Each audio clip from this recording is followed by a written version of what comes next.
DreamHack Tour started with 8 teams, and we are down to the final 2. Dignitas and HellRaisers. Both teams have secured qualification for the offline qualifier for ESL 1 Cologne 2016. But there is still $45,000 up for grabs. First place getting $30,000 and second place getting $15,000. For the final time, I'm Parla, also known as Mantruce, and I'm joined by Pimp, Metas, and of course Natu in the middle. Guys, we are here. It's Dignitas versus HellRaisers. Yeah, I mean, that's a great matchup, obviously. I think it's something we maybe all expected, more or less. I guess one team that maybe could have been up there was, judging from their recent LAN performances, would maybe be Godsend, but obviously they went out in the groups already. But yeah, I guess this would be a great final to have. Yeah, what do you think happened with Godsend, by the way? Because it's a team that I think many of us expected more from. Yeah, it's hard to say, to be honest with you. I was very surprised, considering any team Pronox would be playing on. You'd expect them to be super focused, have everything really thought through on LAN especially. But they went for a very simplistic style of Counter-Strike. They basically used Pulp Flash, try to attack sites on the T side, and playing against ENCE, for example. They were ready for that stuff, and they just got outplayed. Pimp, what do you think about the 2 teams that we have here in the final? In my opinion, it's the 2 best teams at this tournament. Obviously, that's why they're there, right? But Dignitas have been playing well throughout the tournament. They were a bit shaky coming in. We didn't know where to put them. They haven't been performing that well lately. Same goes on for HellRaisers. They had a promising start with Bonding, and then last weekend at Gifinity they didn't play that well. Again, they picked themselves up. They've been a bit more up and down than Dignitas this tournament, I feel. But eventually we have the 2 best team here battling out for the $30,000. Metis, would you agree? Absolutely agree, yeah. They're the best 2 teams coming into this tournament. I also had Godsend in my top 3, but you can't really base a team off one performance, right? Malmö, they did a great job, but can you really categorically say that they've made it yet? No, they weren't consistent here. They dropped out in the early stages. Epsilon, for me, one of the biggest surprises of the entire tournament, played very well alongside Orbit, who unfortunately just got knocked out. Exactly. I think Orbit also, kudos to them for playing as well as they did. I guess maybe they ran out of steam towards the end there. HellRaisers just seemed like they were on another level, especially Oscar, obviously. He was just going ham against Orbit there, just denying them any chance of getting to the grand finals. I would imagine out of the teams that have gone out, Orbit probably could be one of the most disappointing, not just because of the time that they went out in the competition, but by the fact that they did almost have a couple of the times they had the game in their hands at periods in the bracket that they went through. Would you agree? Would you disagree? I mean, obviously they beat HellRaisers on Dust 2, then you'd think, all right, this has to be the one chance they have now. They're going to get to play Cash. That's their home turf. And then HellRaisers just happened to really get on fire. Like I said, Oscar just destroying them as well, and they just dismantled Orbit. So I don't know, it felt like maybe Orbit got a little bit overconfident after picking up Dust 2.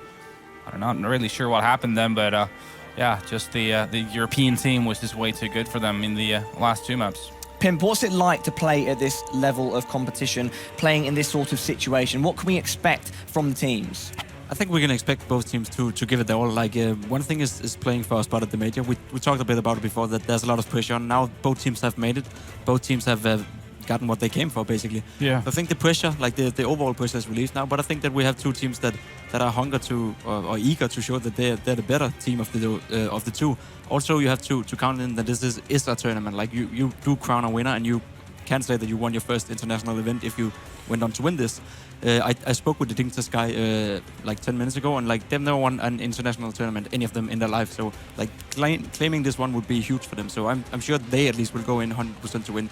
I have the sense that HellRaisers will as well. Yeah, I mean, this is like the tournament. It could be put into 2 different phases. One being get to the major qualifier. That's the first priority. And then once you're in the final, it's like it's the final showdown, like a different phase of the whole tournament. Obviously, just like Pimp said, it's going to be a big deal for any of those guys, and obviously a lot of money on the line too. So yeah. Funnily enough, Stiko didn't even, when we spoke to him just after the last game, he said that he wasn't even aware that there was money on the line at all. Well, that's a fair statement. I mean, yeah, that's what it comes down to nowadays for the players. They don't really think about the money all too much when they're playing. You know, they realize afterwards, so guys, how much did we win again?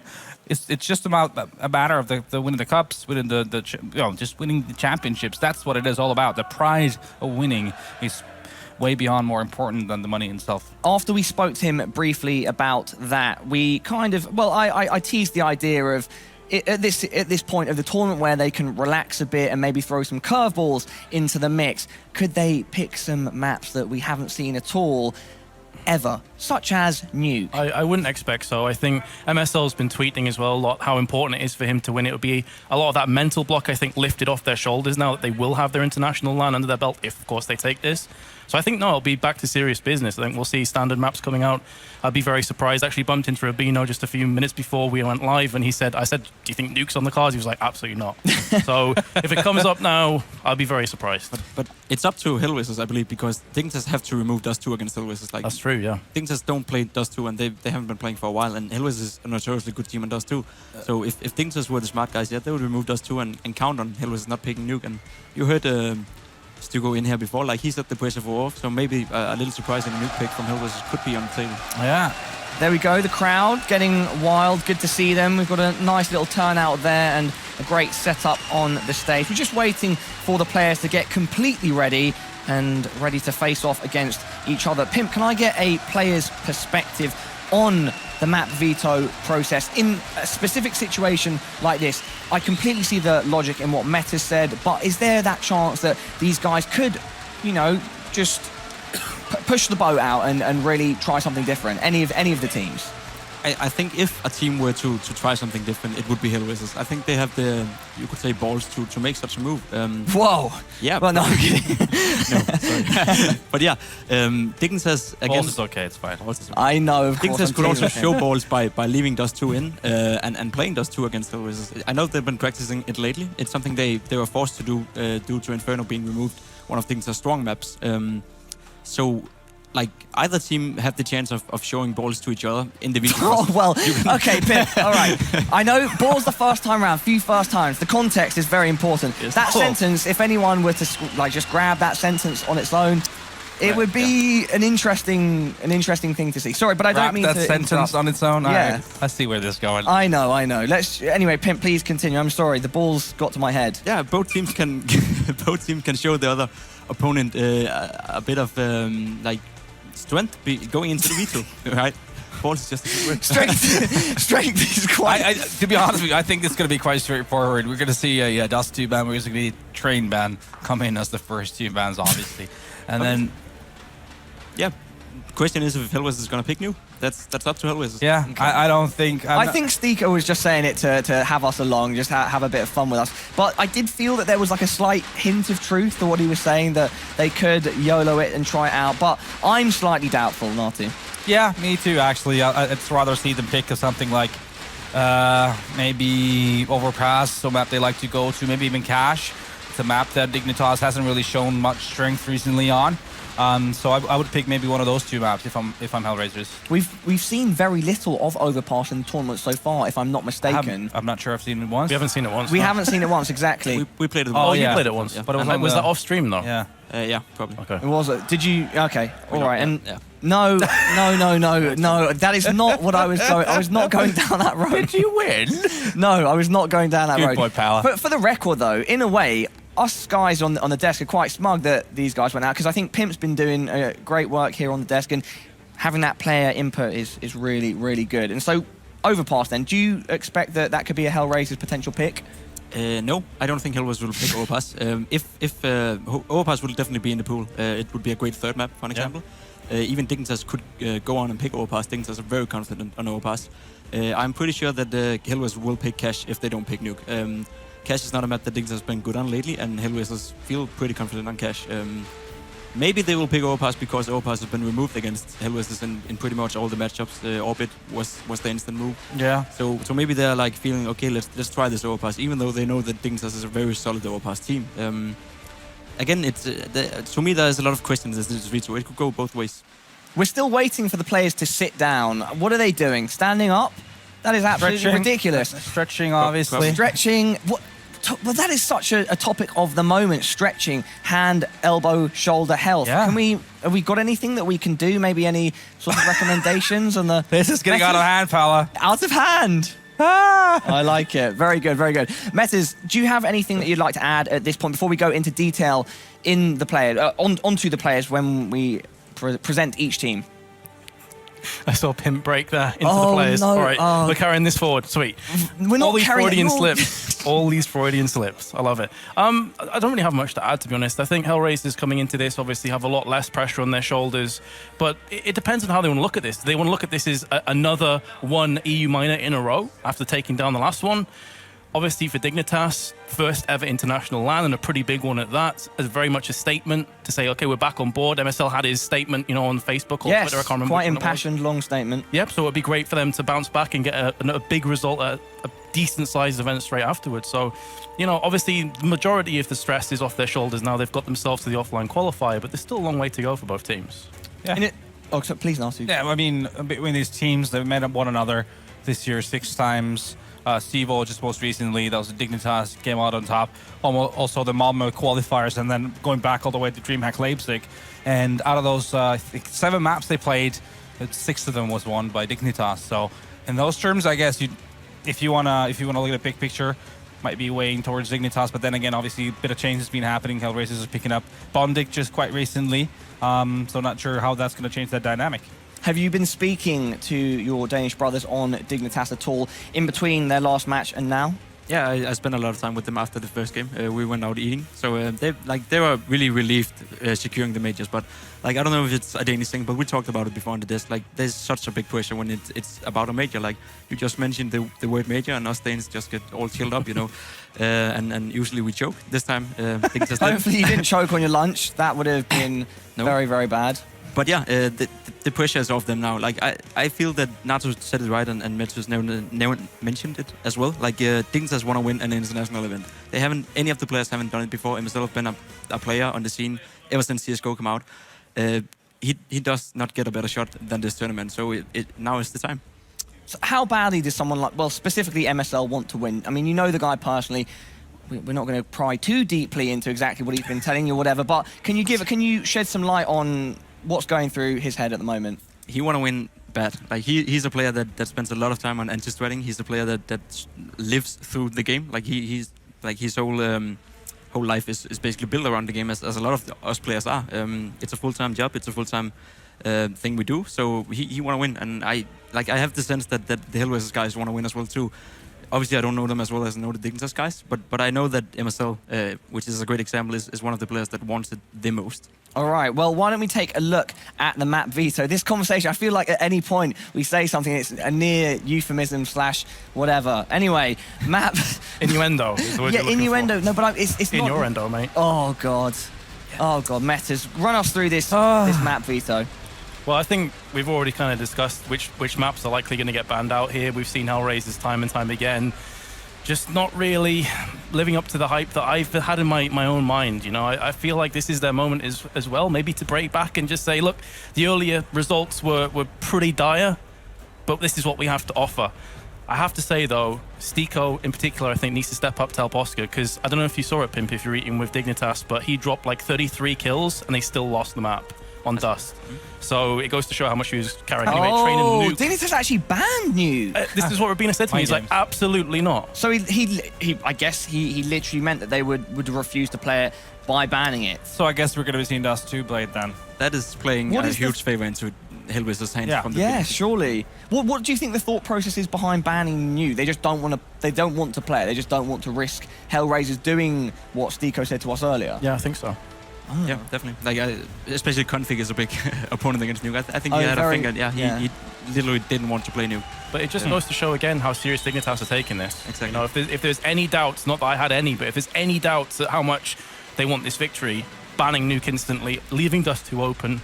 Maybe it's the fact that they know it was the 16-10. They were like, okay, HellRaisers clearly are struggling a little bit right now on Dust 2, so we don't fear it as much as we normally would. Very, very interesting. Third map. Could be that overpass we were discussing earlier. Yeah, but then be cobblestone. If it were to be overpass, who would that favour? Dignitas, in my opinion. Overpass? Yeah.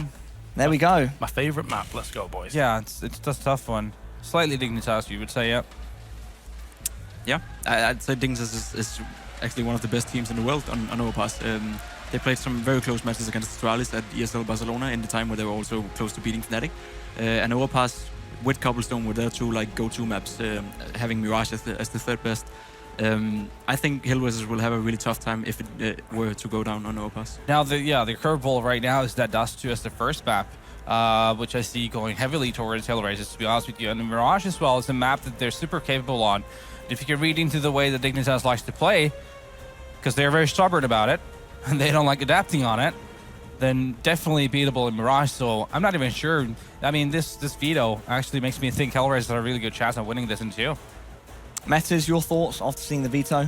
I agree with Natu. I think this definitely does favor HellRaisers more than I would have originally anticipated. Dignitas, no disrespect to MSL, he's not one of the best AWPers in the world. Dust 2 is an AWP-centric map. Oscar's a beast on that map, as we saw earlier.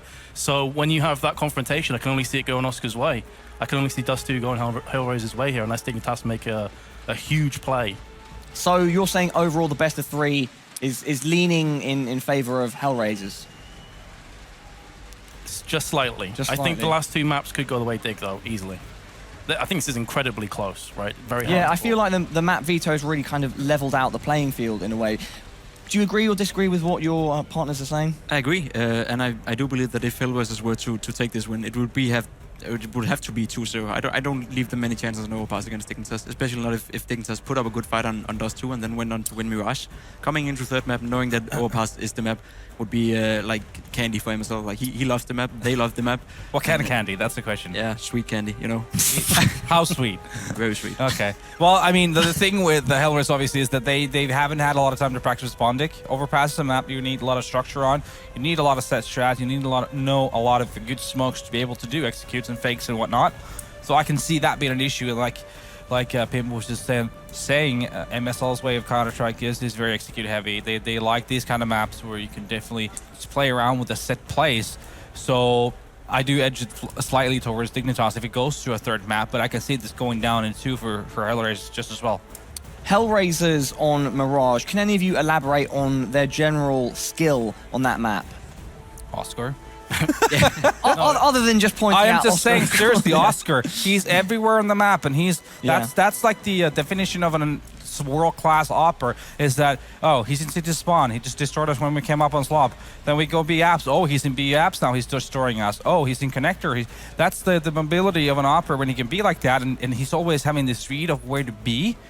That's just world-class hopping, and that's the magic you see from them. That's why they are really good on a Mirage, and that's why I can see this being problematic for Dignitas. You mentioned, we were speaking about it very briefly before we went live, about Oscar and the way that he is so mobile as an AWPer, and it is a skill that AWPers, when they possess that skill, it makes them extremely formidable. Can you relate it slightly to the JW style that's quite chaotic and is always mixing up what they do, or would you run a parallel with someone else, or not at all? I mean, it's definitely not JW style, because JW is just JW. There's no comparison there. I think he's much more calculated, has more of a rhythm. The way he plays is much more...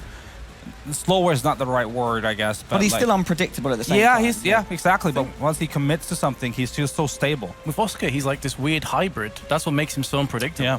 Like, just when you think you have the rhythm found out, he'll do something crazy. He'll push mid, for example, Mirage on either side. And that's the other cool thing as well. A lot of AWPers, amazing on CT side, give them T side, they struggle. Oscar will push B apps fast with an AWP and pick someone off on B. It's ridiculous. Like, how do you play against that? To me, he's much like Guardian. Like I've heard some interviews like saying that Oscar and Guardian speaks a lot together, and like Guardian gives good advice to Oscar here and there. When you play against Oscar, speaking from a personal point of view, like, and playing against Guardian, you always feel that they send a guy in front of Guardian or Oscar, and you will always get revenge strike. You can get the first guy if you're good, but Oscar and Guardian will always come in and make the shot. Like, they will never miss the easy shots, which is what makes Oscar so good. Also, he has the ability, just as Guardian, to take the first pick. He's not only an AVP player who goes in second after his teammates, he also goes in first and takes the first picks. And that means he can play both roles as an AVP, and that's what makes him so good and so hybrid, as you said. We're still at this point waiting for the players to come back. Just a couple of players we're waiting. I can see people running around making arm gestures, so we'll just wait for the right word. Can I ask you, Pimp, from a player's perspective, Natu, of course, you can chime in as well. When you get to this point of a competition, what is the best way to mentally prepare yourself and try your best not to be too emotionally invested and let your emotions take control? I think it comes very much down to each individual. Like, some players like to build up their mind, like, think about, okay, if we win, I will be so happy, and like think about all the hard work they've done to the point where they sit now. Like, I've spoken with a lot of players and played with a lot of different players. Like I myself would much rather just chill and listen to some music and just sit in my own world just before the game, where others would like to speak with their teammates and just like don't think about the game at all before it goes live and all that kind of stuff. There are so many different approaches to how you each individually load up to a game like this, and I guess you've experienced the same. Yeah, I'm pretty much the same as you. But just you like to just kind of take a moment for yourself, try to listen to maybe some music, just chill out a little bit, and then when you put the helicopter headphones on and you're in your little own bubble on a stage, seriously, it's kind of weird because you have a lot of people there maybe making a lot of noise, but you don't really hear it too much. Like a zen moment, sort of? Yeah, it is like you are in a very public place, but you feel like you are somewhere else, and that's when you know that all right, it's game time. It's on now. So I don't know. I guess like you said, it's very individual from player to another. Awesome, great bit of insight from two storied players. We're now ready to introduce Dignitas. Well, both teams starting off with Dignitas. They will be on screen very, very shortly. Starting off with Tensky, the man on the end. Jesper Mikalski, is that how you pronounce it? This is not a good road for a British person to go down. I'm not going to pronounce the name. Tensky, great guy, really nice and very good at the game. And then we have Config, the man himself. He has been showing a lot of promise, known for being maybe slightly emotional, slightly tilt-able. We'll see if he can keep his nerve here.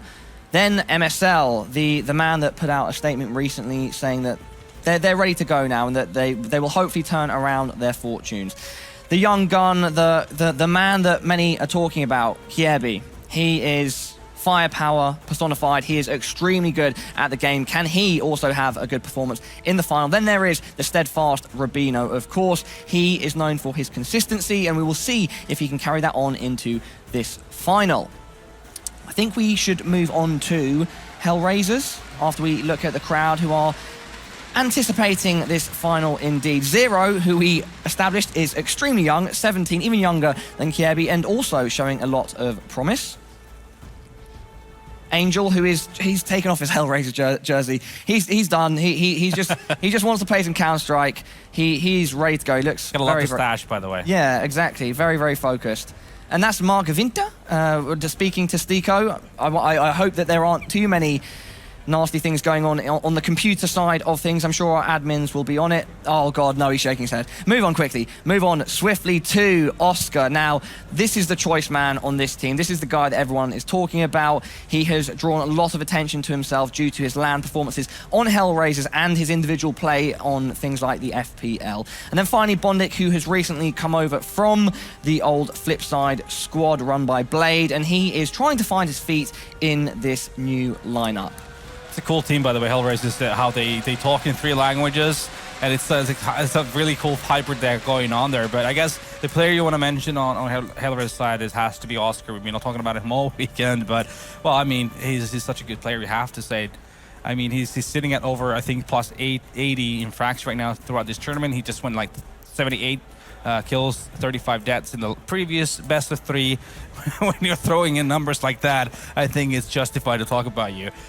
What about when you're a player and you're sitting there and you can hear the analysts and whatever talking over the stadium? Did you ever listen to what's being said? And can it be slightly annoying, or can it be frustrating if you get like bad comments, or good? Can it be accelerate? Can it make you feel good if you get good comments? I know some players like to listen into the analysts before the game. I myself sometimes do it. Like it can give you a little boost of confidence. Like if you hear Thorin going on about you and says good stuff about you, it eventually will make you feel happy and will make you feel that you have something to live up to. There's a rule that should be applied here. I think a lot of sports people have this as well. I mean, they'll just steer away from reading all the media stuff unless you do really well. Then it's fine to read it. Exactly. Just if you want to boost your confidence. I think that goes without saying for anything that is in like a popular domain anywhere. Unless you're just, you just like getting a beating. Yeah, mentally. exactly. You do whatever you want. We're waiting now for the knife round to happen. So this topic is not touched on too much these days. Knife rounds in general, for or against? I'll start with you, Pimp. For. Okay, Natu? I mean, it's fun. It's become, at least when I was playing still, we had just joked around about it. It wasn't too bad. Yeah, I'm for it. I'm for it as well. Okay. It makes no harm, so... Yeah, I mean, this is the thing. It's non-issue. It's very much a sort of luck-based thing in a way, the knife round, but some people do come to it taking it very seriously. Could you just flip a coin instead? devil's advocate. Well, I mean, surely flipping a coin is more luck-based than knife is, though, because you still have reactions, movement play a part in knife rounds. There is a small amount of strategy, I guess, on certain maps, whereas flipping a coin is literally just 50-50, right? Yeah, for sure. It's just there's that argument that which side you start on can decide a lot, and could we not come up with a way that, I don't know, it's just... It's always going to be in the matter of luck or just some kind of a stupid thing anyway. Yeah. So, I mean, may as well have a knife round. The thing is, you have to play both sides of the map anyway. So you have to be proficient on both. It comes back to the old Nuke, when you'd see scores of like 14-1, 13-2 were quite commonplace. But, you know, at the end of the day, you have to play both sides. Yeah, it sucks if you start on the T side in that perspective, but you've still got to work at the craft, right? Some teams did manage to grind out the T rounds. What about so going on from that in a similar vein, what about if it ever happened that admins were to just choose the map and we had a fixed map rotation? Would you be for or against that? Against it. I would be too. I'm literally asking. We've already had this 10 years ago, the CPLs and whatnot, and it was not great. It was definitely not great. Having, like, there were, well, also the fact that there were so many stupid maps as well back in the day called like CPL Fire and all these, you know, just things that would just break your head basically. So definitely, please, no. Yeah, we have it in recent time as well. In the first season of ESL Pro League, it was fixed map, and like I can account for all 12 teams playing. They weren't a fan of it. Like, we like the veto. We like to get on the map that should be the closest one between the maps when you veto. Like, so definitely against. I think we're all in agreement that the veto process does add a level of tactics to what's going on. For sure. It would, hey, Nati, it would be great to see a CPL Mill at some point. No remake of that. No, CPL Mill, I'm down. Yeah. Go, map creators out there, go create that. I don't know. In that case, if we bring Mill in, which map goes out? Nuke. It's barely even in yet, so that would be a failure before it's even started. Nice. Interesting. We're still waiting for something to happen on stage, so we'll... Something. It's best when you don't know exactly what's going on, it's better to be vague. All right. And so something is going on stage, which we are still waiting on. Guys, maybe we can just get into predictions a bit. Which way is this going to go specifically? I know we've kind of talked about in general, but specifics now would be good. HellRaisers is going to take those two. Then Dignitas move on to win Mirage in a very close game, and then they will stomp HellRaisers on the third map. Oof. Very that confident. Was very specific, but yes. Oh, never mind, just kidding. Okay, Pimp, round by round breakdown. Please foresee the whole... We're supposed to fill more time. Naughty, please, go ahead. No, just kidding, Yeah. Dust 2 definitely going the way of HellRaisers. There's nothing, no argument against that, I don't think.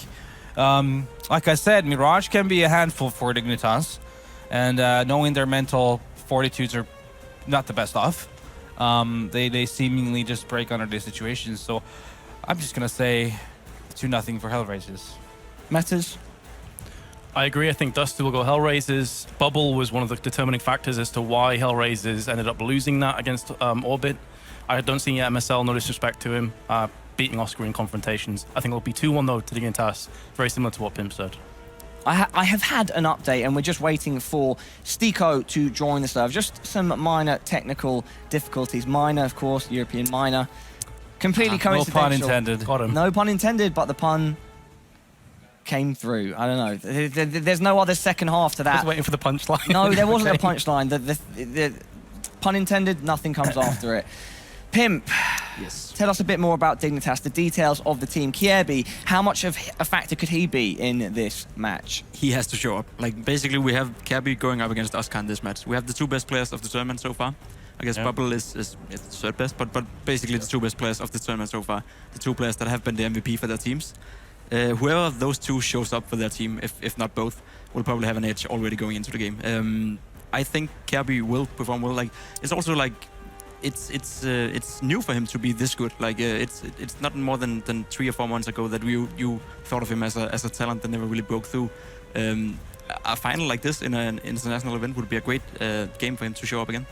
For me, I think it actually goes beyond the main fraggers. I think Kierby and Oscar are definitely going to be there. It's going to be the secondary fragging that is going to be the question for me, and that's Deco for HellRaisers and probably Config for Dignitas. And I don't think Config actually has had a particularly great tournament in numbers, but he's had a lot of impact frags.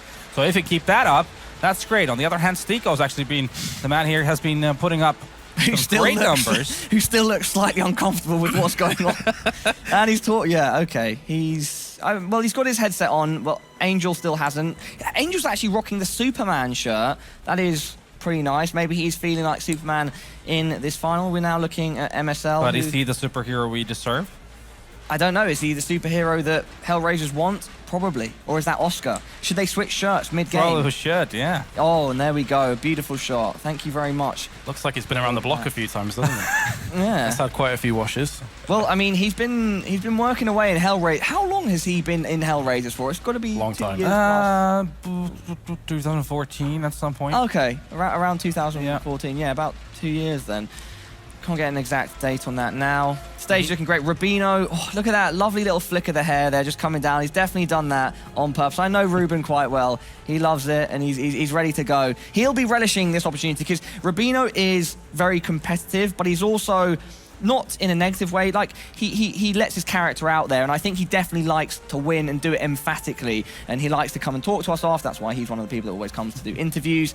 And so I think he's very much going to be trying to prove himself, because I think he has great results, but he's not as consistently great as maybe like Kiebi, and I think he definitely likes to have those big performances and have his name up there at the top. Metas, please. Well, the thing is that I agree with what Natu said, but I go a step further. I actually think Rubino could be the key player in this best of 3, because for me, he's the unsung hero. Yes, he doesn't have the highlight reel worthy plays. Yes, he's not dropping consistent 30s, but especially on maps like Cobblestone, for example, he's the guy that pushes B long. He's the guy that gets up on plateau and baits a lot. So I think he's one of those key members that will actually be required for Dignitas to perform, because we saw before, yes, Oscar can go ham. If no one else is there with him, you still end up losing. There's only so much one person can do. But it's a good point, because what HellRaisers have in Oscar against MSL with DVP, Dignitas have with Rubino against no one from HellRaisers. It's a really good point. HellRaisers don't have anyone that is as good as Rubino to close out the rounds. I didn't say that Tensky is better than anyone on HellRaisers at the clutches.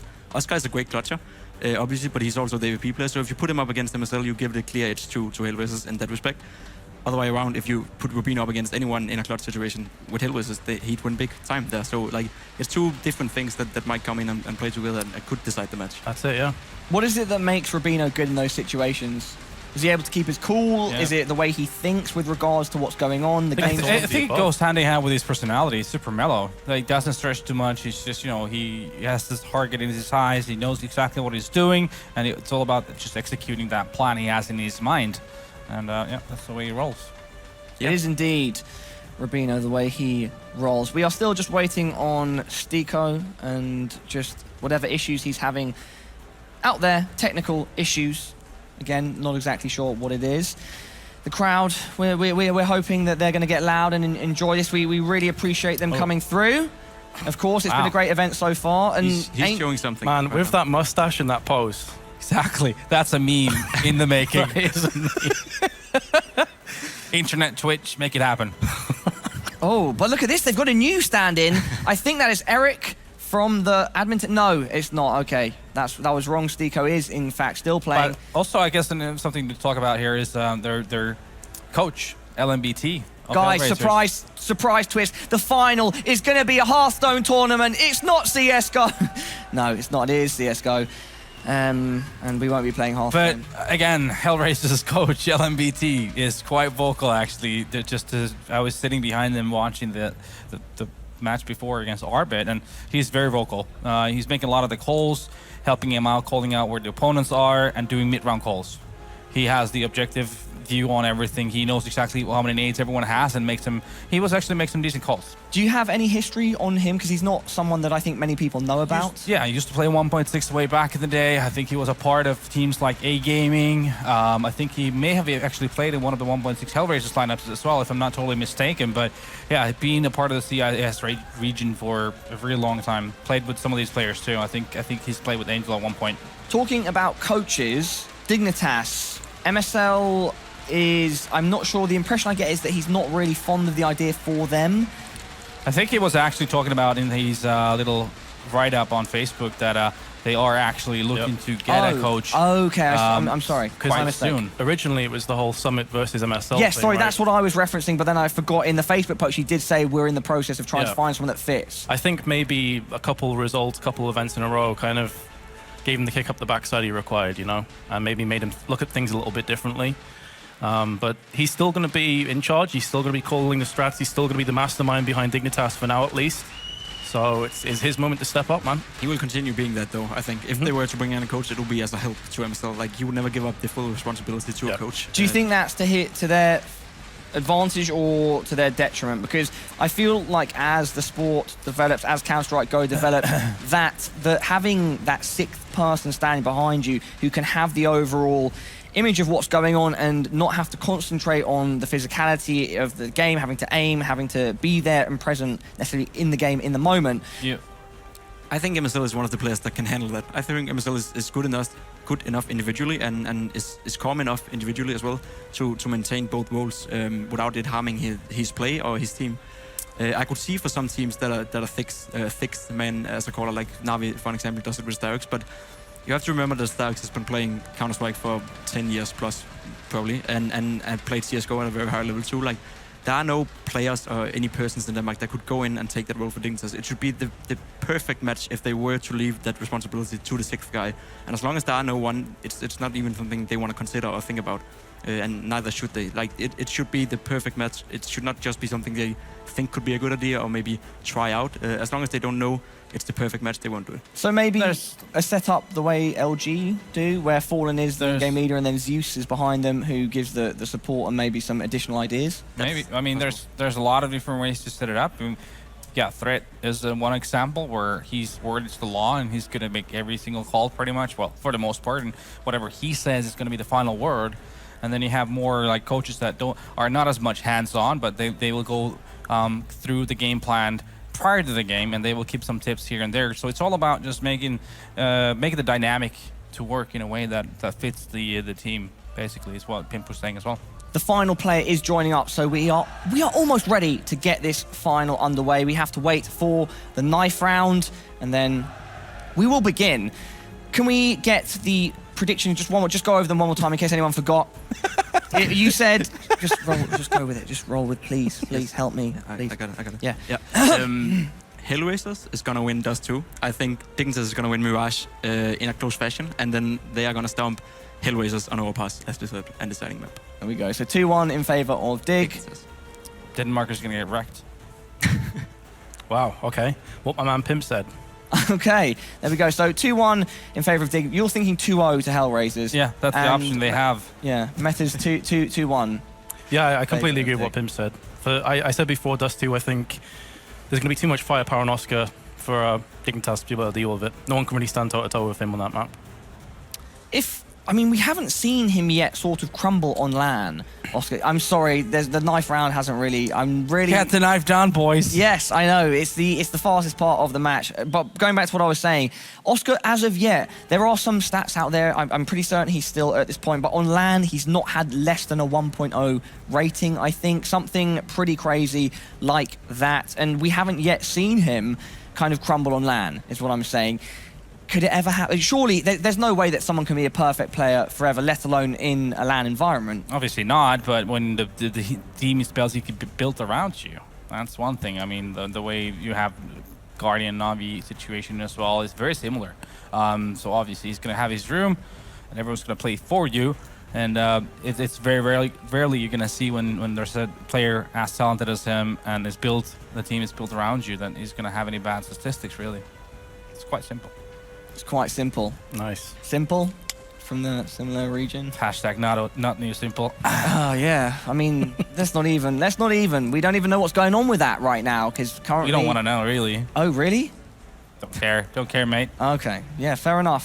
Fair enough. Maybe Pimp will be starting a new team away from SK, and he'll be picking up Simple, and he'll be the good guy with the bad boy of CSGO. Good luck with that. That really would be the odd couple. Like, Simple and Pimp. It could never, be sitting in a never. tree. Pimple. There you go. They call him that. Yeah. I have an interesting statistic. In the last 25 games, Oscar has only had... How many games was that? 4 games. Less than 4 games where he's had a KD less than 1. Yeah, well, he had an over 2 rating in the cash match against Orbit just now. So I mean, yeah, he had 2+2+, right? Yeah, so I'm saying, he had almost 80 frags in 3 maps. So that's just ridiculous statistics that he's able to pull off here. And this tournament has just been plus 10 and above that pretty much for the whole tournament. but he did start out a bit slow, I'd say. Like he didn't start out like the Oscar we've seen the last 2 months, but he suddenly got after today, especially, and in the game against Ents yesterday as well, he was playing well. But like the match you just saw against Orbit, like take nothing away from Oscar, producing a 1.83 rating over 3 maps against Orbit on lane, who has been playing well, is just ridiculous. Like it's that good.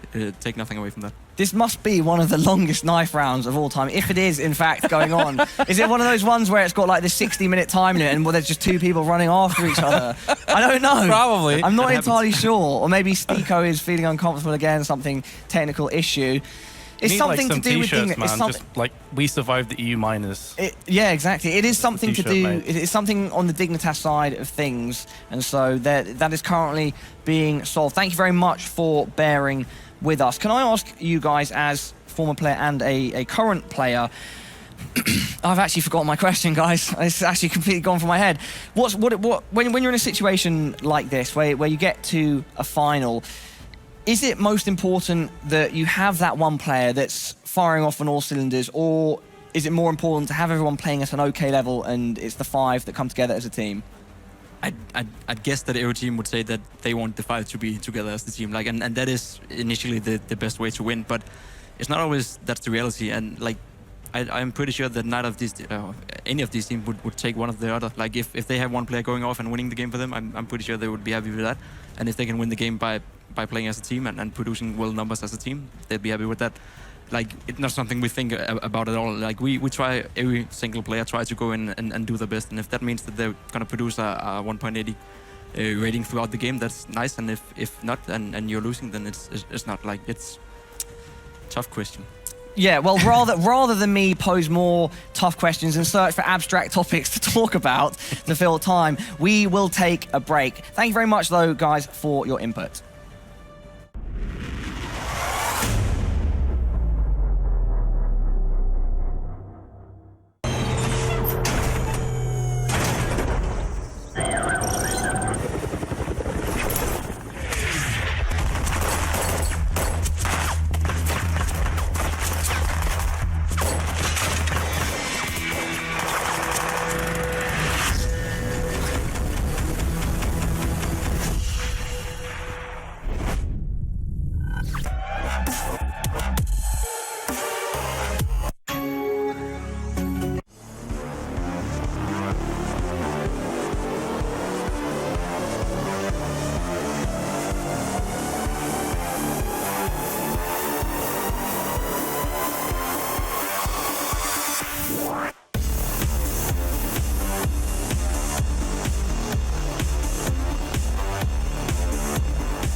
And welcome back. We should be good to jump into the first map of the grand finals very shortly. The knife is underway between Dignitas and, of course, HellRaisers. Yes, and it is going to be the Dust 2 pick, which obviously we thought that's going to be a ban coming in from Dignitas. Obviously, it's not going to be that. They decided to ban a, nuke, obviously, which was something they were scared of maybe coming into the play. So I think this is definitely favoring HellRaisers massively. Map number 1. Oh, totally agree. I can only see this going one way. Dig versus Hell.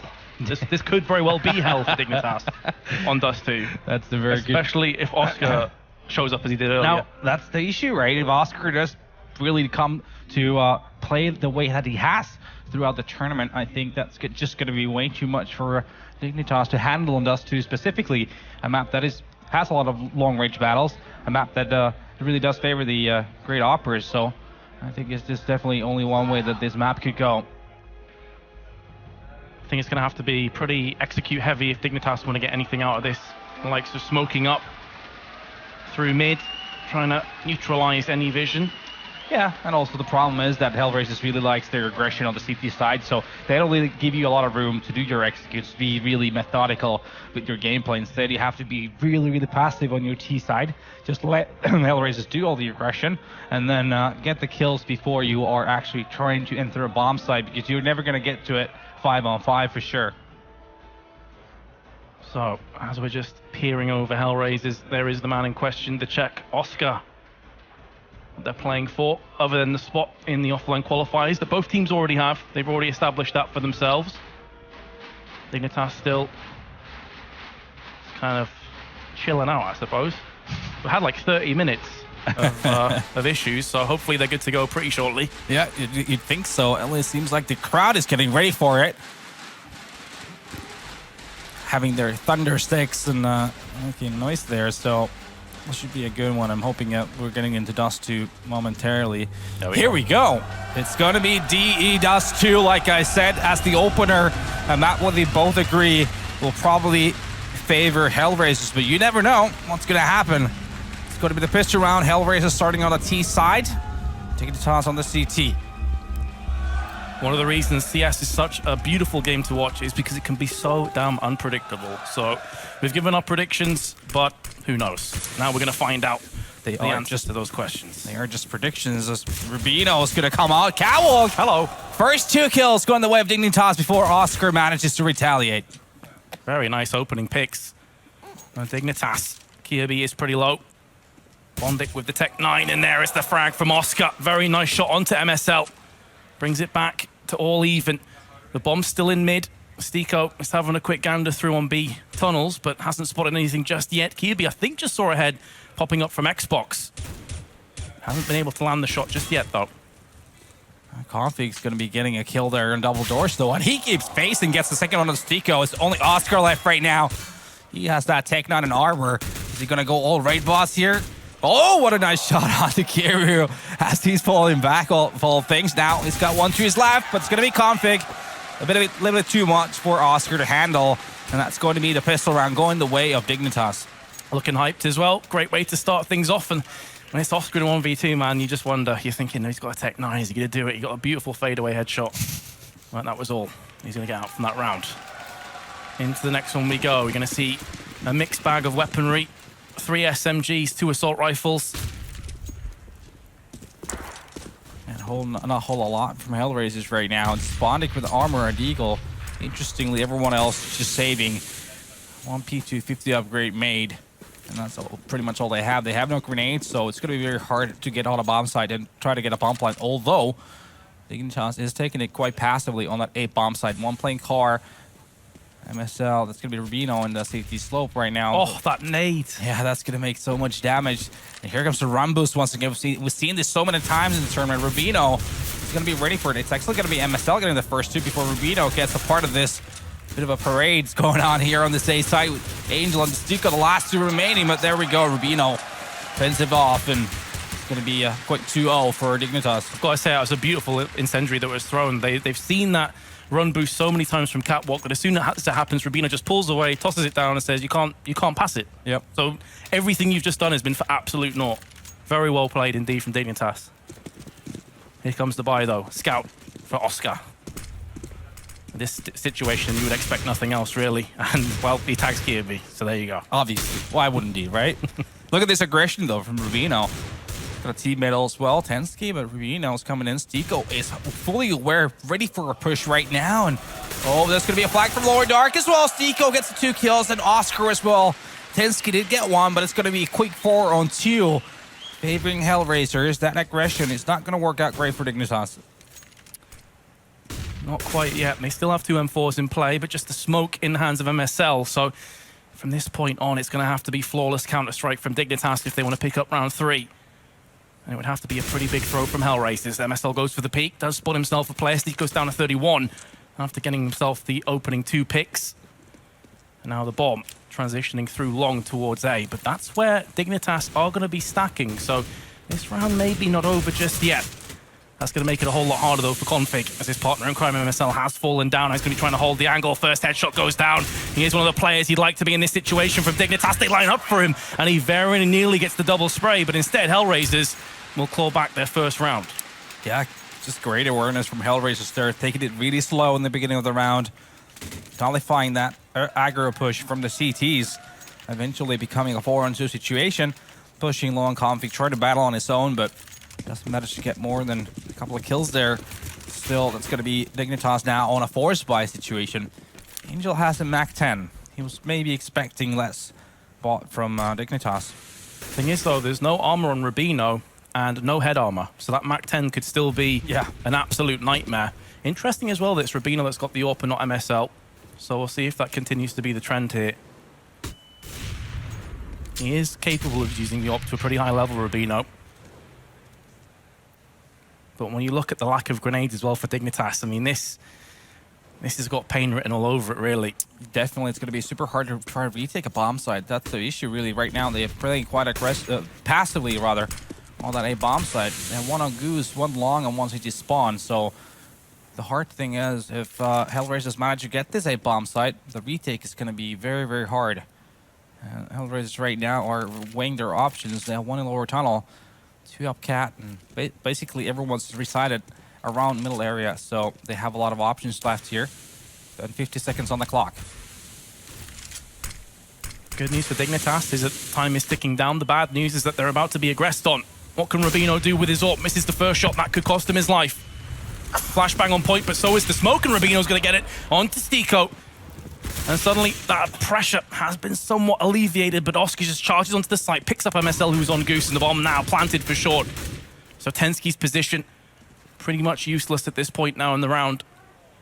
And now the retake comes in, and as you called before, Natu, it's going to be such a difficult retake to get done with 0 grenades to play with, but that makes things a little bit easier. Yeah, now it's super hard, though, because they have no control of long or catwalk. So they're just going to get sandwiched, but as I say that, Angel and Oscar getting 2 big kills. Now it's all down to Angel with that Mac 10. Rubino should have his sight on him. Oh, that's going to be moving at the wrong time, but eventually gets a shot. And that's going to be Angel going down and around, going the way of Dignitas. I mean, he took quite a few shots there. That was scary. Make no mistake, but Dignitas do manage to get themselves the retake in a very important round at that. So they had a sketchy economy. Should have just about stabilized now. How's it looking for the terrorists? Obviously, with that bomb plant, they should be pretty okay with some AK-47s. In actual fact, it's a lot worse than I expected. 2 Deagles, Galil, and Oscar has the AWP, and that's all he needs. Down goes Config. It's that point, right? It doesn't matter what the others on the team has, as long as he has an AWP. But look at Tensky. He's playing with death right now, trying to go through these double doors. He's going to smoke it off from the T side. He's going to that long house. Oh, what a nice grenade, though. Oscar does not have an armor, so he's very fragile for damage from a grenade. Yeah, hence the title Glass Cannon, because very nearly shattered from that grenade. Down to 44. And very vulnerable, but the good news with the AWP is all he needs is a small pixel to show itself, and he'll convert that into a kill, regardless of 100 or 1 health. Angel, meanwhile, is trying to filter out any CTs who may be just lurking around mid. MSL's going to push in, but it's going to be into the arms of Zero. Gift wrapping that life away. Now Dignitas are in another situation where they are going to just have to try and hold on for dear life. Rubino is going to be facing off against another run boost. First kill goes down, very nicely done. Very nearly gets the second one. He's still alive, but not for too much longer. Stiko's Galil comes good. This is becoming very hard right now. Tensky, he's positioning obviously known right now by Bondik, who has only 2 HP, and Deagle also had those doors. All he has to do right now is trying to stay alive as Tensky is here. And that's going to waste all the time necessary off the bomb, and Bondik somehow still managed to win that duel with only that 2 HP. Caribou, the last guy from Dignitas, he's trying to nullify Bondik off the map, but Bondik making his way all the way to the pit. So it becomes a little bit hard for Caribou as there's 2 other HellRaisers members coming over on long right now. Oh, but he's going to get the first one. If he's going to get more, he's still in the realm of possibility. A flash comes in, but he's going to go down on the AWP saved by HellRaisers. The second round for HR coming in. The good news for HellRaisers as well, nearly a team ace. Everybody, barring one player, getting themselves on the scoreboard with a kill. So it wasn't just the Oscar show, although he did start off with a beautiful shot through mid. Everyone else was there. Yeah, very cozy buy as well for them, obviously, a couple of Eagles, but as long as you have that op on Oscar, anything's possible. And that is another testament to it, and Caribou's gonna go down. That's ridiculous. In the hands of Oscar. How? That is insane reaction speed. He's done it quite a few times as well, hasn't he? And here comes the B push from HellRaisers. And it's just Dignitas members going down left, right, and center. Because we have the benefit of seeing the X-ray, he doesn't. That is just unbelievable. That's kind of blown me away a little bit, not gonna lie. 2 CZs anyway, left on the map for Dignitas. Both stacked on Catwalk. Angel on the prowl, they're both gonna drop in and he is gonna get himself picked off, but Zero with the easy cleanup. Now Dignitas did force up that round, so they're gonna be into an eco this one more than likely. They've got about $3,000 or thereabouts. So maybe a couple of upgraded pistols, but that's pretty much it. Yeah, for HellRaisers, that round's very clean. So again, they're gonna be able to build that buffer going further. If they would lose a round, they will still have money to buy. That's the good part. As we can see right now, Angel is going to stick to that MP9. Well, knowing that their opponents don't have armors, they have upgraded a couple pistols, but that's all they have. So it should be another easy cleanup with HellRaisers taking the lead. Headshots left, right, instead of it. There's Kirby. Answers back with his own. MP9 getting a bit of farm from Angel. 2 kills for him in the round, 2 for Zero. And 4-3. This is the reason for the save, though. We are going to have a full buy-up now from Dignitas. Will it include a glass cannon AWP? Because I don't believe they have enough for the AWP with Kevlar. There's an option. They can either go AWP or just full M4s, and they've gone full M4s with grenades instead. They prioritize the nades over the firepower. Yes, but I think that makes sense considering they don't have a star operator on the team. That's exactly it, yeah. I rather want to see them on the rifles and have all the nades for the retakes. All right, now Dignitas once again play really aggressively here. And Catwalk, but that flash is the MVP of the round. Zero getting the first 2 kills as well. Gonna just leave Tensky here on this A-bomb side. He's gonna be in a world of trouble, or is he? He's gonna get the first one, making 3 kills on HellRaisers. And he just wipes down an attack on his own hands. Bondik and Oscar left. And he only lost 2 remaining. He just lost 21 HP as well. You know, casual 3K, no problems, mate. Whatever Zero can do, I can do better. Basically what he's screaming on the server. Bondik down to 4. And barring Tensky's ridiculous play, that was a very clear-cut round for HellRaisers. Oscar's still alive, so maybe he'll be able to clutch this one out. 4 kills for Tensky now. Oscar, Kirby maybe feeling like he should have had that kill. He had all the advantages as the peak came around the corner. 6 HP, 50 seconds, bomb in the hands, and grenades. So, with no HEs in the hands of Dignitas, this isn't going to be a clean kill unless it comes through the doors. So Oscar is going to have a millisecond of reaction speed, and we know how crazy he is. Unless he just goes for the full plant, he's going to get caught here with his pants down from config. You can understand why he's gone for it. It was hard whatever he decided to do. 4-4 the scoreline now. There's the man of the hour right now, Tensky, with the mad spray down. You thought those 2 kills from Zero would have sealed the deal, but it was Tensky that mowed down the attack from on top of the bomb side in the end. Just a nice play from him, and that round going the way of Dignitas. They're keeping it competitive so far. It's 4-4 scoreline. HellRaisers still with a lot of money to buy what they have. An op, and Oscar once again opens things up. This time it's going to be on Rubino. And Angel is going to take a duel on the B. It seems like that's going to be a Q for a B push coming in. Config being the lone man here. He's going to get 1, making 2. The bomb is down as well. Still staying alive with 19 HP before Zero managed to get the kill. Nice attempt to hold off the site, but unfortunately there's just too many players to deal with. Oscar now watching the close angle. Tensky will be peering around there, but it's MSL who goes down first. Oscar tries the no-scope. We'll bring out a P250. Tensky's there. Doesn't lose too much health either. The bomb has been planted in amongst all the chaos. But with a kit, a HE, and a smoke, it could have been doable for Tensky, but I think this suggests that they are going to play the slower, more patient game instead. Save the AWP, fight back in round 10. That's exactly what HellRaisers does a lot of the time. They get that pick from Oscar in mid, and they have good spawns for one part of the map, and they just basically plow with it. You saw Oscar getting the pick, and then Angel going for a duel towards B. He wins that as well, and that's a kill. Let's rush in the bomb side. Config tries to fight back. He gets 2 kills, but he's not able to fend off enough for it to be competitive for Dignitas, and HellRaisers pick up their 5th. It's going to hurt the economy of Dignitas as well, who just broke their round loss bonus beforehand. So they'll be on about $2,000 across the board, plus the AWP in play. So it does give them a bit of a power play into this round, but it's going to be a rough ask. And they're going to get some upgraded pistols, but as expected, it is going to be the eco. MSL just getting the Kevlar to equalize the economy somewhat. It's HellRaisers taking things slow right now, but as you can see, Dignitas is pushing along. Tensky wants to get a little peek here through these double doors. He might get some, but actually that flash is just going to make him fall back.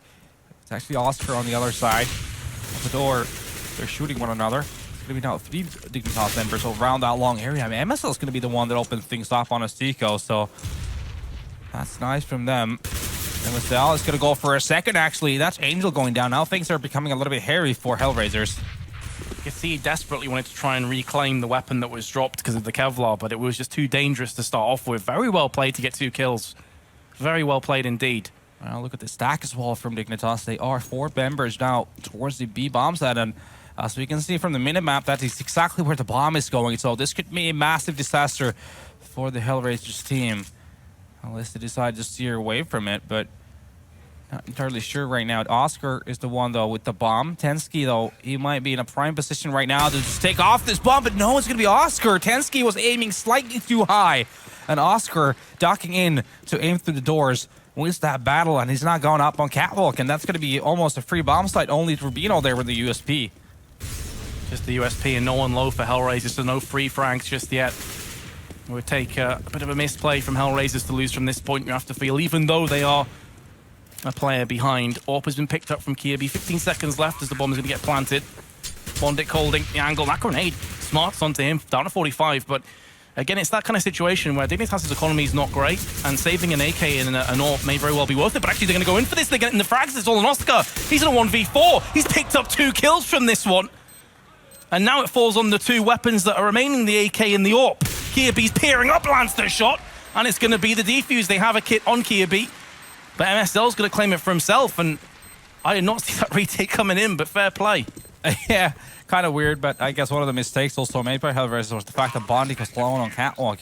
They should have chose either holding on top of the site or go Catwalk and try to hold on to that with their dear life. I think the bomb was even planted for Catwalk, so that would have made perfect sense. Bondic just getting dismantled there behind the stairs. The Molotov came in. He had to try to run to another corner. MSL spams him through the smoke. And that's going to be a round that wasn't supposed to go the way Dignitas, going the way of Dignitas, and they've equalized to 5-5. Rubino now, once again, with that AWP. And the great news for Dignitas is winning a round and effectively in eco really boosts your economies. You can see they've gone from pretty much flat out broke to flourishing in this round. So many grenades, full weapons. It's actually HellRaisers who are slightly behind in terms of the weaponry in this round. They've got a Galil on Bondic and already chunked through a fair amount of their grenades.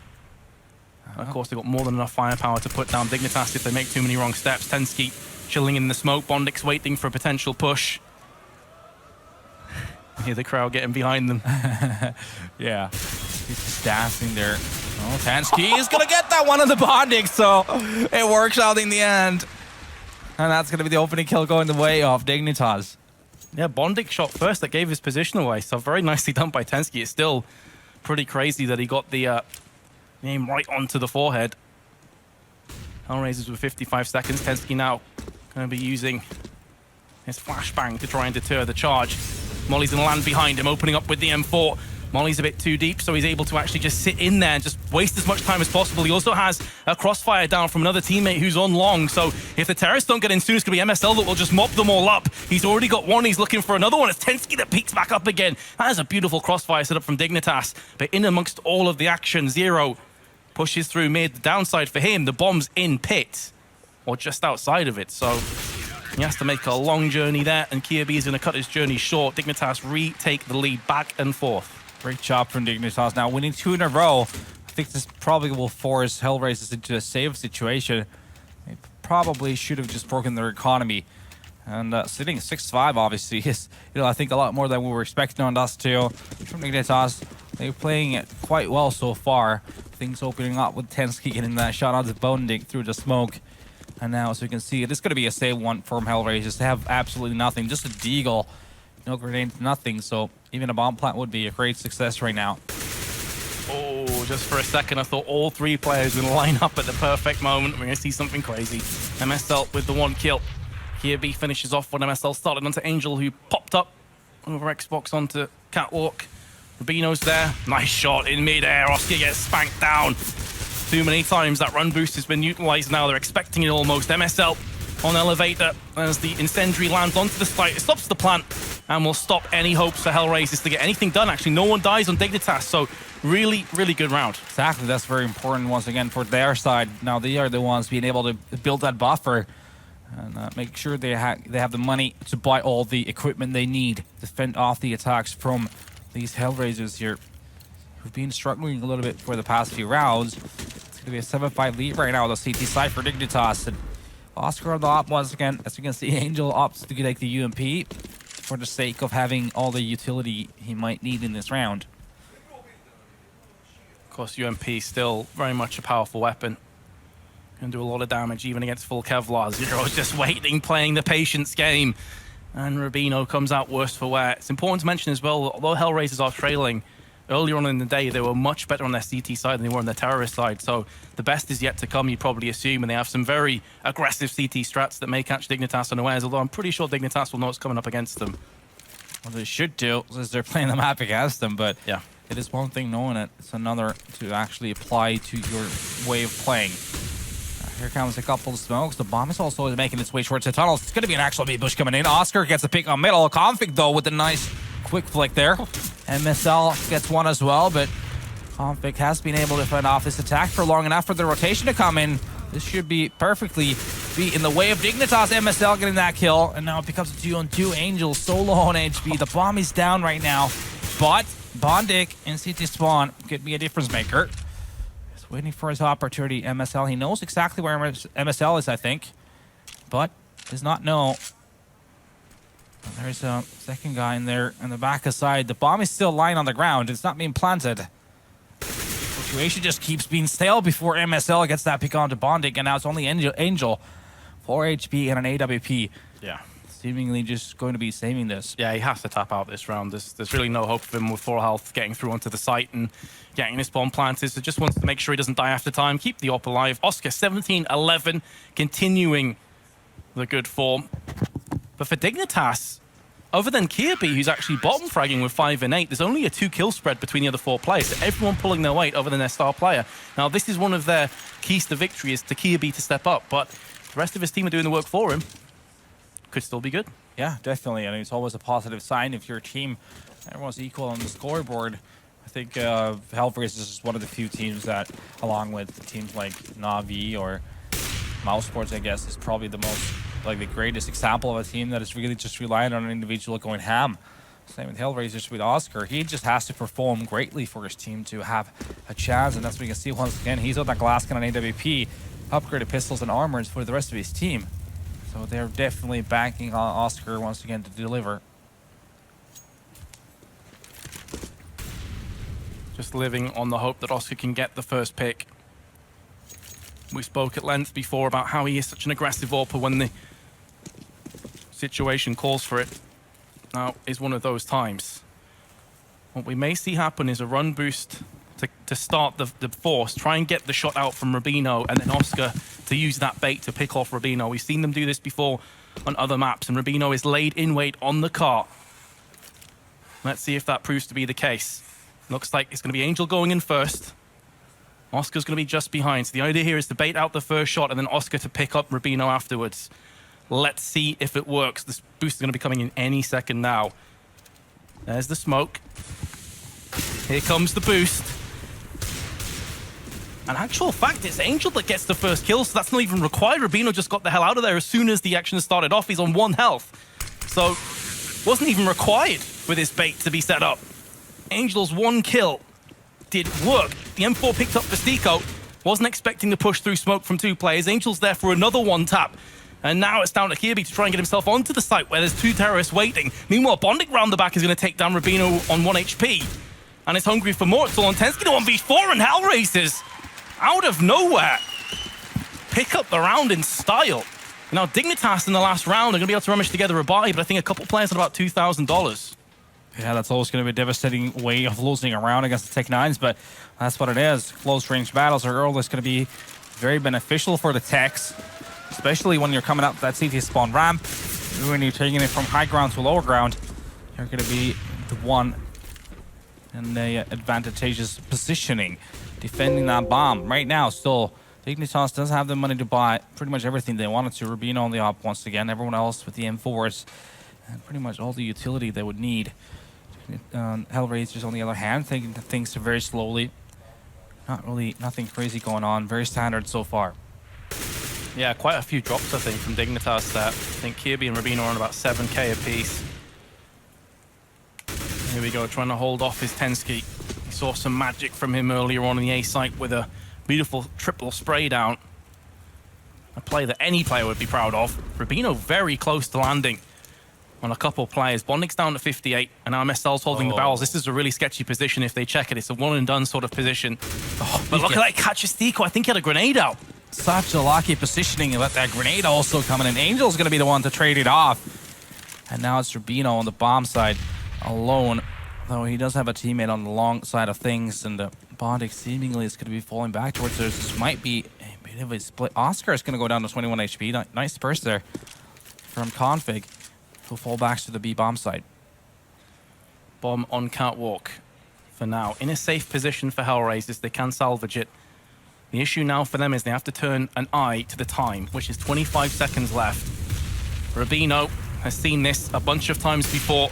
Spots a very small glimpse just through the smoke and will convert that into a kill. Angel, the only player left in this half, but not for long. Dignitas take the 9-6 lead. A solid lead at that, but as we mentioned before, HellRaisers' power was on the CT side earlier. So if they can start things off, 9-6 may not be good enough. Exactly. Their aggression is very hard to play against, even if you know about it. That's the one thing to be able to apply it at your actual gameplay. He's enjoying it so far. This fellow here, obviously. Resident sleeper. Good morning. There's the game of Counter-Strike going on here. I was just expecting someone to like walk past and smack him on the head with one of those sticks. Just crack him. Because why not? Why wouldn't you?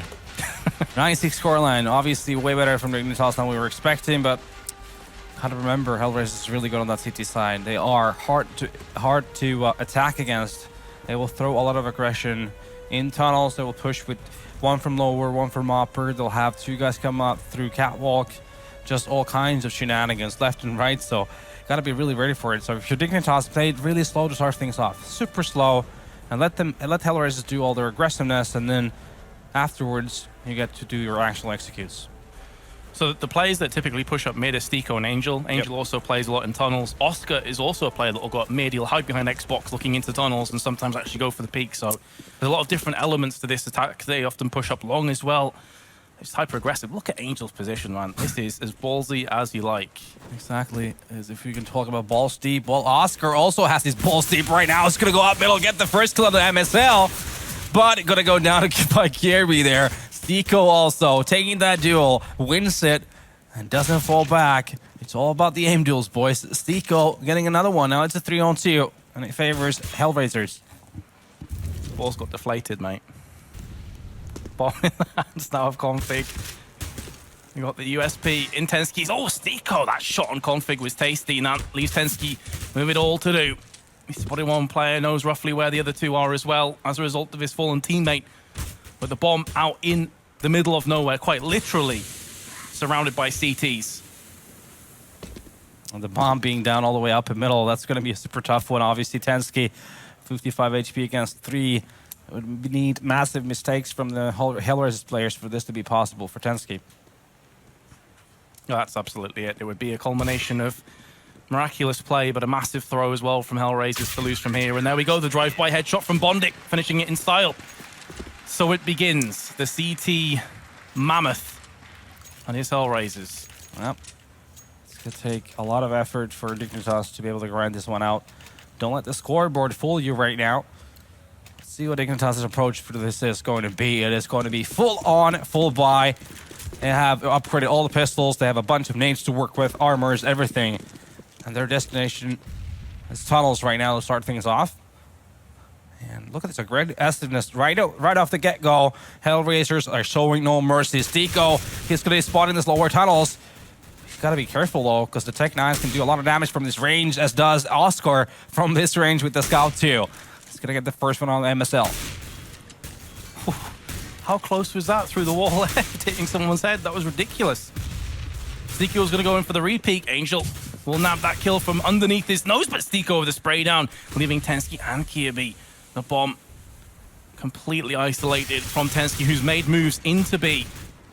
I was going to say originally that maybe they can use this as a fake, but the fact that Kirby's so out in the middle of nowhere here, nowhere close to A, doesn't mean he can get himself onto the site anytime soon. So he's going to have to play the thinking man's game, and that's not a good way to start things off, is it? And they spoke anyone. Round of applause from the crowd, obviously, for that smoke grenade. Kirby against 5. This is just desperate times for him. If he gets a kill, would be just a massive victory for him. But unlikely one now. Oh, and Stigo's going to get him in time before he gets that shot onto the guy on top of the A site. And that's going to be round number 2 going away of HellRaisers on the second half. And, well, probably going to be a save for Dignitas at this point. Yeah, you'd think so. So, up against it. Dignitas. This is where you're looking for the likes of Kirby to start stepping up to the plate, and he's still struggling a little bit right now. As he called it, is an eco, and Tensky got knocked down to 1. Did he just hit both players with that scout shot? It may have. That's what it seems like, right? I only heard one shot ring out at the start of the round, and they jumped across at the same time. Bonding with 4! And Oscar finishes what he started on Tensky. Why not? Okay. Bondic says thank you. They're just going to be lining up for him. He's behind those 2 barrels so long, or on top of A. He's going to look between them and get all those 4 kills before Oscar gets the 5th. Well, I think he deserved that one, considering he had already done 99 damage to him. It's only fair. It's hard to get like too super hyped about that because it wasn't an eco bash, but still, that's beautiful spray control from Bondic. You can only kill what's ahead of you. And he did so with ridiculous precision. Yes. Now we're looking at a 9-9 scoreline as well. It's all tied up here. Oh, I just saw on our preview screen, it was indeed Oscar hitting both players with 1 scout shot. That is disgusting. I think you just spoiled it. I'm sorry, but Wow. it's unreal. I hope it pops up soon so the guys at home can see it as well. I'm pretty sure it will. I predict we will be seeing it in no time. Boom. There you go. Can we have it really slowly? What is this madness? Speak of black magic. There you have some. Oscar's not human. Today I learned something. He's a cyborg. Wow. Sent back in time to play. What, 99 damage and then 67 or whatever he had left, Yeah. 30 something. Absolutely nuts. Well, here we go. It's going to be round number 19. It's 9-all right now in the scoreboard. And Dignitas is really taking it slowly. They are aware of the possibility of the aggressiveness from HellRaisers. And they are definitely being passive right now, though. MSL's got his way towards Catwalk. Gets the first pick before Angel comes in from mid-doors and gets one on the Kirby. That's going to be a fast trade. 4 versus 4 as 1:20 left on the round. This is Dignitas' chance. You have to feel to break the economy from HellRaisers and move themselves a couple rounds ahead. These are the kind of moments they need to shine if they want any chance at taking Dust 2. And if they do pick up Dust 2, then surely they go right into the driver's seat and become firm favorites to take this best of 3. That would be a massive surprise, obviously, but I would not count HellRaisers out on Mirage either. No, that's very That's true. going to be another Oscar show that Dignitas has to be able to defuse, basically. Now, Dignitas is seemingly looking to have a bit of an execute here on Catwalk. Everyone from them setting up their grenades right now. Here they rain in, and Stiko going to be the lonely man on the site. Angel trying to shoot through smoke here, but it's going to be on Stiko. He's not going to be able to connect with this Filmas. It's going to be Config getting the kill onto Angel, and MSL comes on top of the side before Bondi gets an answer. Oh, he needs to work some magic, definitely, but they would just walk across one another as the smoke is there. Config should have the best of this. He does. It's all down to 0 right now, and he has a massive work ahead of him. But I don't think he's going to be a part of it. He decides to just fall back, and that's going to be round number 10 going the way of Dignitas. Such sick timing through the smoke, going around one another. Unlucky for HellRaisers, but don't take anything away from Dignitas. That was a pretty sick execute. Loads of flashes and smokes. We see a very different approach to a lot of run boosts. That time Dignitas just back to basics, back to simple Counter-Strike. But I also don't like the fact of leaving one player on that A ramp alone defending the site. That's like a death sentence. Why don't you just have one play the long corner, let him fall back, and then have a retake policy for that bomb site? Especially the FAMAS that only has the 25 bullets as opposed to 30 on the A4, so you run out of bullets so much quicker. So you're pretty much good for like maybe 1-2 kills at a push. After that, though, you pretty much mincemeat. And Stiko didn't really make the most of it. So goblet. There we go. Was that a Kappa face? It was an attempted Kappa face, yeah. Well, A for effort, at least. I was going to say the same. Fair enough. Oscar on that once again. M4s and AKs across the board. This is an important round, definitely, in terms of the economy once again. For HellRaisers, they just lost a round, but still have the money on this one. Dignitas trying to apply some pressure on Catwalk once again. This time around, though, they have one playing tunnels and one is outside along.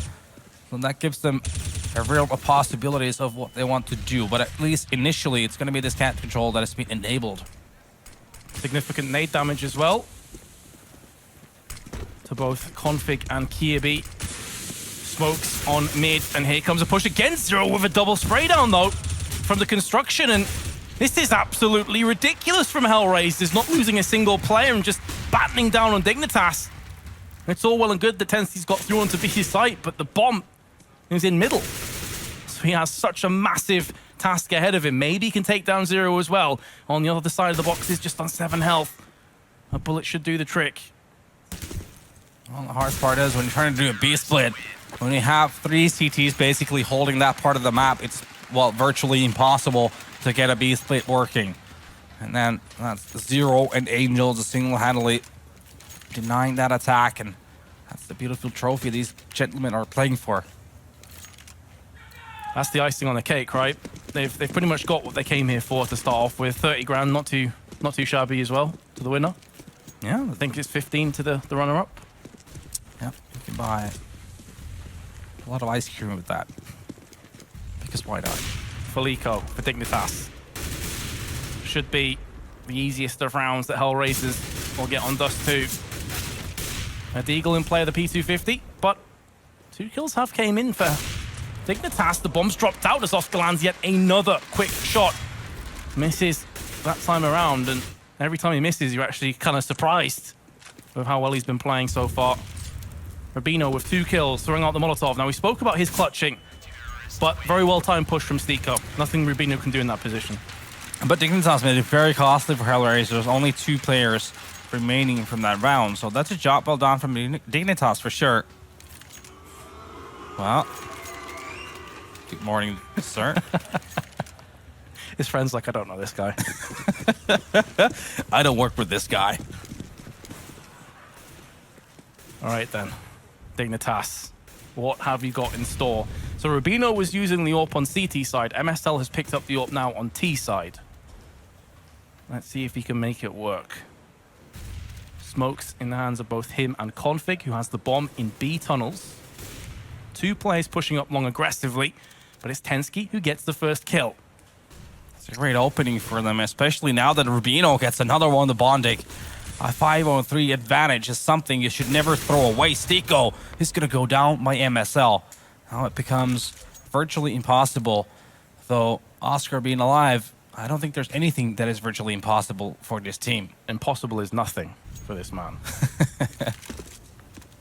Let's see if he, alongside Angel, and Angel's no scrub, he can definitely pick up kills as well. We've seen some big plays from him today.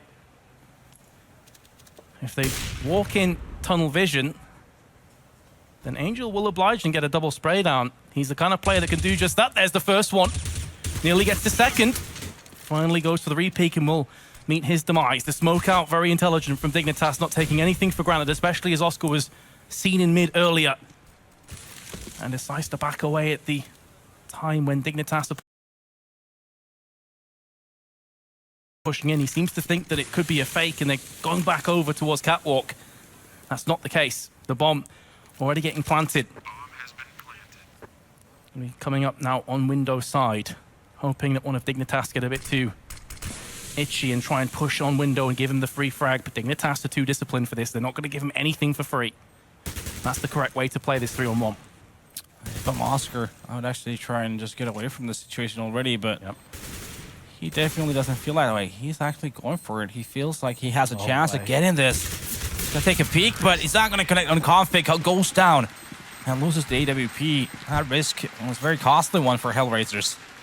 Look at their economy once we get back in the screen. Well, they're broke. I think it's like 2,000. That's what I thought. So this is sometimes when playing really well and having supreme confidence can actually be a downfall. Because typically, if you're playing like okay, or you've got level head on your shoulders, you just back away. Straight up. So, round 23. Pardon me, I thought they had like $2,000. That is not the case whatsoever. They've got themselves an open play. Yeah, they do. I think I may have been looking at the wrong team. Not entirely sure. Either way, into round 23 we move. 11 apiece. And 2 players now picked up from HellRaisers. It's going to be MSL and Rubino who both fall down. Will be maneuvering their way into the site. Dignitas, but the bombs actually drop towards the T spawn. So even if they get real estate, even if they get onto the site, they're still going to have to make the trek back to take this down. And it looks like Stico is on the prowl for it. Wow. All of a sudden it becomes a 3-on-2 advantage for Dignitas though. But like you said, the bomb is down all the way in T-spawn. So that is a bit of a problem. Oscar right now is in middle. In fact, pretty much both of the CTs are 10s. I think he may have just spotted Stico. He does. Gets the kill, and that's the bomb as well. But Oscar is still in a position that he could cause a problem to Sierkowski up there. But it's going to be Caribou on the flank, and that's 12-11 Dignitas. Things looking good for the Dig. So the last round I thought they had $2,000. It was Stico and another player who had it. So now they are broken completely. They had some weapons dropped across. So now is the moment for Dignitas. I've got to say, I've been impressed. They've got a lot more rounds on Dust 2 than I thought they would get. I thought it'd be like a 16-10, 16-9 HellRaisers. But they are in the lead. Full USPs for HellRaisers. A standard setup, which is interesting. Sometimes you'll see teams go for a stack onto a site because there's no real hope of getting a 1-for-1 trade when it's a USP versus an AK. Oh, and it is Dignitas right now, keeping things clean, but Coffee getting a little bit cocky, I would say, going in between the wall and that little smoke there. And he's going to get taken down. Now, the bomb is still up on middle for some reason, even though Rubino's maze all the way through a site. Finds Oscar in a sneaky position, and now it's going to be down Angel. He goes down 2. And that brings the scoreline to 13-11, and Dignitas is poised to take map number 1, as it seems right now. But still a long ways to go. If you ask HellRaisers, it's definitely not over yet. A lot of things can happen here. Yep, 3 more rounds required for Dignitas. Again, no surprises. Oscar's just shy of a 30 bomb. Mr. Consistent. Yeah, not really sure it's even worth mentioning anymore. It's taken as a given. 27 kills, no big deal. For most players, it's like a huge accomplishment. 0, though. Just prodding us on the shoulder and saying it's not quite a one-man show. Bondit gets flashbanged, able to relocate, and gets the spray down onto Rubino. So the plot thickens as HellRaisers is trying to stand tall and make sure this map doesn't slip away just yet. Player advantage with Kirby exceptionally low on 5 health. And now MSL has met Angel in mid, and he will come out second best. Config in pit. Really, you've got to say that if Dignitas is going to get anything out of this round, it has to come from his hands. Because Kirby can't do a great deal with his health. Yes, that's going to be virtually impossible for him, has to be said. 0 all the way to T-spawn as Config gets the kill onto Oscar. That's going to be a big frag to have in this situation. Config comes in and gets another one to Stico before Angel answers. And now it is down to Kierby and that 6 HP. The bomb is down on long. I'm not sure if the 2 remaining CTs actually have an idea that the bomb is down there, but still, considering the health advantage, this should be pretty much a done deal for HellRaisers, and they will probably just get this round, or the score, a round closer towards their favor. Kierby is not in a hurry right now. She's going to be hanging around this T spawn. Yeah, he was a bit worried because there was a little confrontation earlier on that position that he just checked, and he was making sure there wasn't still a pesky CT there. How pesky? Very pesky. Cockroach kind of pesky. Okay.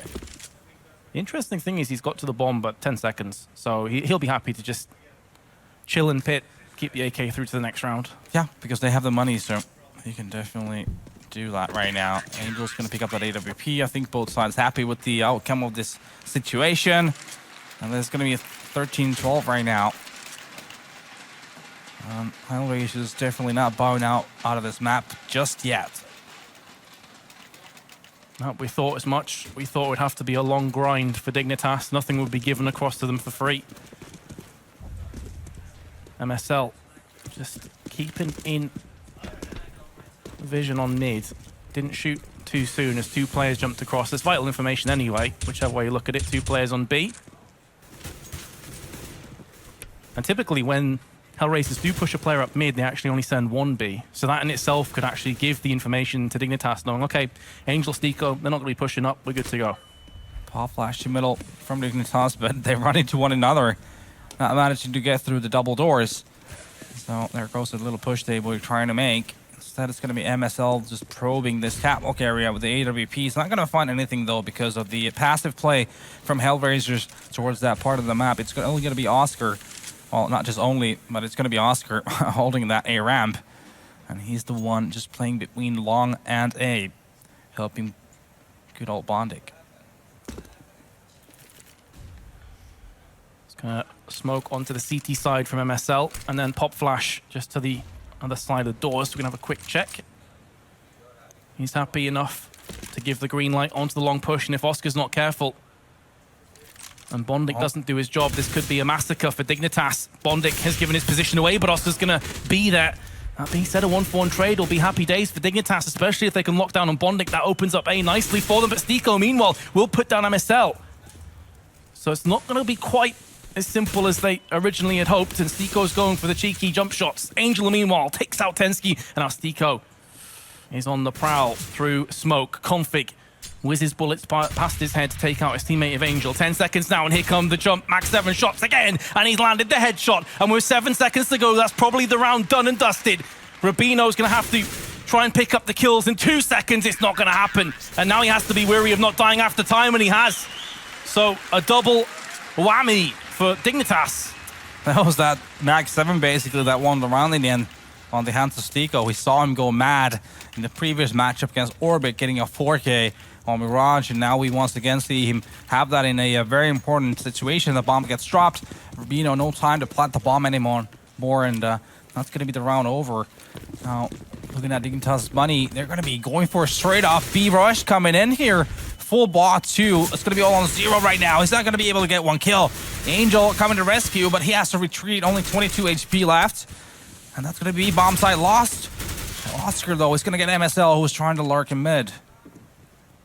It's a beautiful pop flash from Angel. Landed on all 4 players from Dignitas as they pushed in, but he only had the UMP. If he had an M4, I think he would have gone a lot differently. Tensky needs to get that kill. He had everything going his way. And a 4-on-4 retake scenario, those are the kills that can make or break rounds. Those are the kills that can make or break maps. And that's the situation we're currently in. Kirby with a nice shot and a second as well. And he's looking for a third. Oscar gets tagged but not fragged. And HellRaisers claim their 14th. And Tensky right now must be feeling awful. In a world of hurt, if you ask me. So unlucky. Yeah, he had everything. That was such an instrumental kill to have. And Oscar also getting another one to the guy at around big box afterwards, after a very nice pop flash coming in from the outside of B. So definitely a rough round for Tensky, has to be said. Every time you're supposed to connect from that range, but wasn't meant to be. And now it's going to be HellRaisers on the lead. The Dignitas are able to rummage together a buy, albeit with only the one AK-47. Deagle for config. A scout for Tensky. HellRaisers on the brink of repelling a valiant attempt from Dignitas. Could be so close yet so far. An Angel pointing them in the right direction to take the 1-0 lead. Headshot onto Kirby, who's been a bit absent, I think it's safe to say, on Dust 2. Hasn't really been stepping up to the kind of performance that we were hoping to see. Config's down to 50 as well, through the smoke. And Dignitas' options are very rapidly narrowing down. Yeah, they've already lost their first man and haven't been able to really build a lot of ground. Instead, it seems like they're just going to be dunking themselves into the B-bomb side. But right now, it is recited by 2 CTs. That's going to be Zero on top of the box. He's going to get the first one onto Config. Falls back to the car. Angel, though, is going to be the one chiming in to help Zero out before MSL gets the trade. Now, Zero is going to go down with the spray. But MSL, before Steeko comes in, he's going to be the one to close it out. It's going to be map point right now for HellRaisers. Yep, they have 2 of them as well. 15-13. That's off the back of a force buy as well from Dignitas. So it's going to be Tech9's probably in play. Maybe a Galil or 2.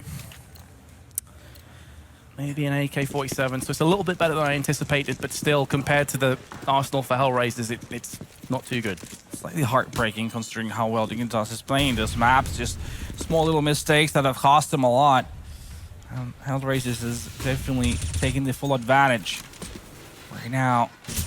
It's like you said, a massive force buy from Dignitas. They still do have Galils and AKs, and UMP, Tech9, and a bunch of grenades to work with, but obviously it is not the optimal situation. But all the stars are aligned for them, you never know. Right now, they've established catwalk control, and that's a grenade. It's going to make a lot of damage.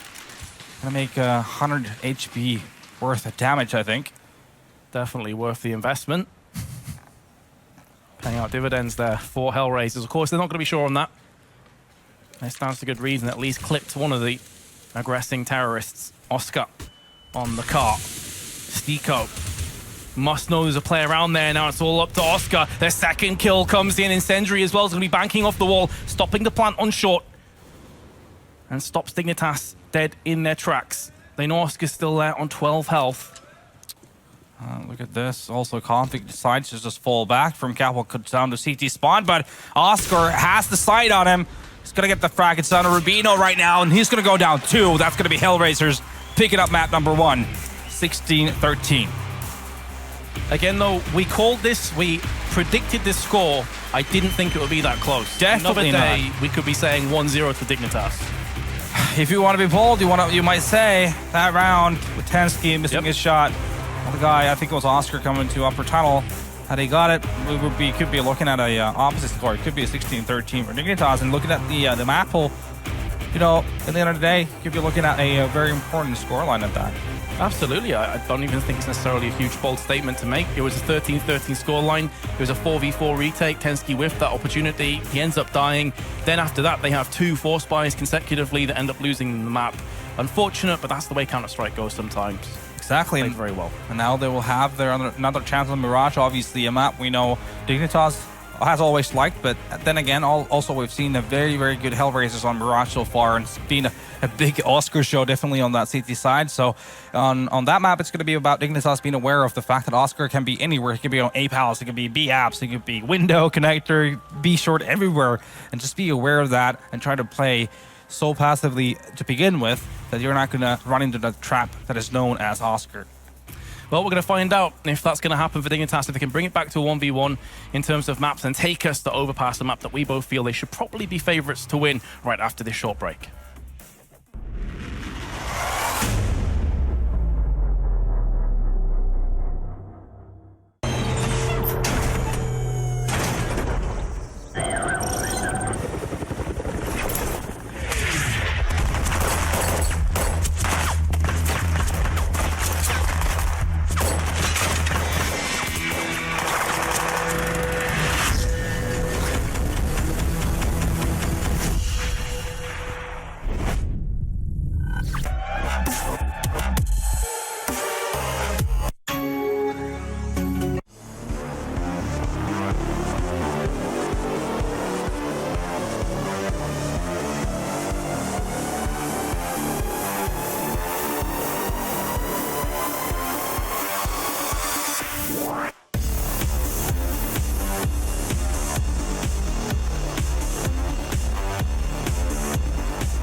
better run.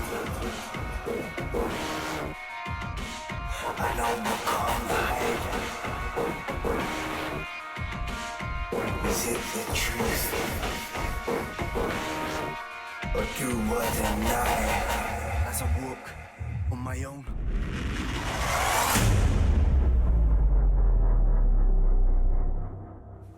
After a brave battle from Dignitas, they just bow out on Dust 2, 16-13 in the end.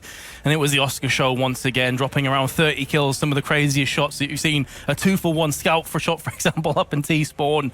Ridiculous. But Mirage, a very different map, and I would expect a very different kind of result as well.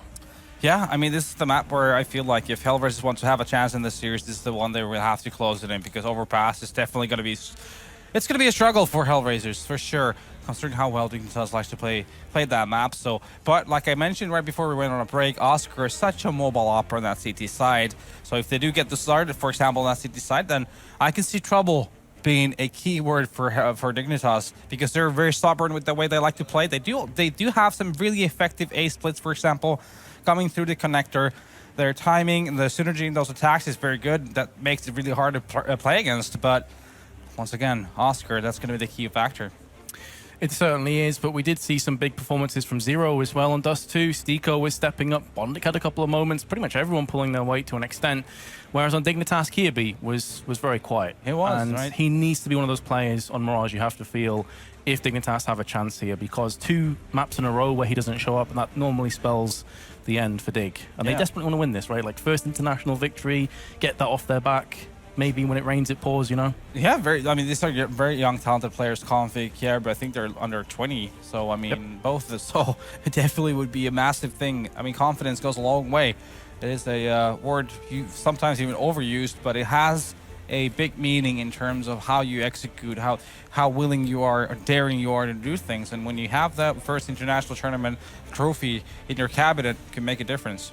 Well, we're going to have a quick look at the stats from the last game. Oscar, 36 kills. It seems to be a bit of a standard right now that he goes beyond 30. So we're not even going to be bothered to make that into a big, huge number. Instead, looking at the other side of things right now, was Config sitting at 24. Kierbu being the most quietest all of Dignitas, considering his performance throughout the tournament. That's obviously quite disappointing. And at one point, I think he was about 5 for 10. He stepped it up towards the end, but he had a very slow, plodding start. To be fair, though, on the side of HellRaisers, Angel and Zero both getting over 20 kills. That's not too bad. He had some support. Last time around, he dropped 35 or so kills, and no one else was even remotely close to him when they played against Orbit. So some good signs, but yeah, you already hit the nail on the head. Mirage, it needs to be this man on the screen right now. It needs to be landing a whole bunch of frags. Still, you got to be a little bit, I guess, stressed on the HellRaisers side, because it was more Dignitas making the mistakes towards the end of the game. And that was one of the reasons they managed to win Dust 2. And it was this guy on the monitor, obviously, Oscar, close to the right, making the big plays and hitting that 35 or 36 kills on the first map that really helped to excel for HellRaisers. And Config, he had a stellar map, number 1, and Dust 2. Well, we didn't really expect too much out of Dignitas, but they made it into a great show. They made it into a very tight first map, and I'm hoping from a neutral's perspective that we have more to come. I want to see it go the distance to Overpass. I think one thing that we haven't really touched upon is that HellRaisers themselves aren't too shabby on Overpass. It's just the Dignitas are that damn good. They don't expect him to get much. Angel is such a pain in the rear end, especially on the T side. He loves to go on B side constantly. He's very, very good at that position. So I think if it does go through to Overpass, don't get me wrong, I think Dignitas will win, but it's not 100% by any stretch of the imagination. Yeah, but I think stylistically it might actually favor Dignitas quite a bit. It needs a lot of set plans. Just a set game, like a set way of playing Counter-Strike will benefit you, definitely. And well, considering Dignitas has that down, should be benefiting them. At the same time, HellRaisers, like I think it was one of the two, Stiko or Zero, talking to us on the desk earlier, they haven't really had a lot of time to practice, obviously just acquiring Bondic on the lineup as well. So they've got a lot of work ahead of them. Yeah, I think it was when I was casting with Launders, we had Stiko on the interview, and I asked him, how is it fitting with Bondic now? You've had a couple of lands, who had quite a bit of experience with him at this point. He said, well, he's still inconsistent, but what he brings to the table is this motivation. He's a very professional player. He likes to get his head down and really work hard, and that has a knock-on effect on the rest of them. So that could be great for HellRaisers as well. Well, yeah, last night I saw him after they beat ENS in the match against them, and the show was over already. Bondic alone at the tournament area, playing against bots, aim maps. There you go. That is dedication, boys. And that will inspire the rest of your teammates to up their game as well and to put the same level of commitment in. So I guess that goes alongside what Stiko was kind of elaborating on earlier on the desk. He seemed very relieved as well. You could notably see that they finally got themselves with the chance to get to the major. Well, they did have that last time around in a match I guess a lot of you guys saw against Liquid. It was one heck of a Dust 2 match. Was it double or triple overtime in the end? Still a lot of rounds. It was a lot of rounds. In the end, it was Liquid that came out on top. It was the one time we saw Simple cry.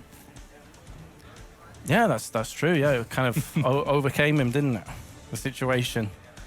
I get the feeling there's a bit of trigger there with you and Simple, maybe just a little bit. Nah, not really. Just thought it was funny. Wanted to point that out there. Oh, lovely. So can we expect to see you and Simple in the same roster sometime soon? You know, be the father figure. Take down the mouse and keyboard from the wall and start playing again. They're so dusty. I'm telling you, they're so very dusty. Man, I'd pay good money to hear you and him on TS in like a professional game. We were talking before about Pimp and him being in the same squad and like the odd couple. I don't know. Anyway, that's enough filling. Now Here we go. Mirage. Team Mirage. It's coming up. It is map number 2. And it seems like Dignitas is going to be starting on the CT side. Let's look at the buy from HellRaisers, though. They have a smoke on Bondic, and they have made Oscar into a raid boss with a Technon on armor. Seems like they are working their way in B apps right now, waiting for the queue to make a rush. Yeah, and we saw Oscar going for this on Dust 2 as well. He got the Tech 9, ripped on through, got himself a couple of headshots, but he's the first player to fall config with 3 kills. Not able to get a 4th, but hey, he can sit back in his chair now and say, okay, boys, I've done my job. Now it's your turn. Wait a second. Tensky, come on now. Well, Don't let those sick frags go for nothing. Bondic's got himself another one. What is happening right now? Config is done. He can't believe what he's witnessing. Rubino, the Clutchmeister, is going to go down, and Angel and the rest of HellRaisers turn it on its head. And Config must be sick to his stomach.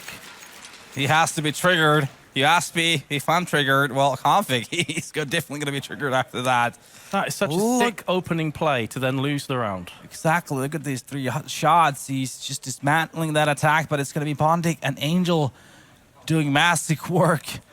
And seemingly we have a pause coming in, but still HellRaisers picking up that one up.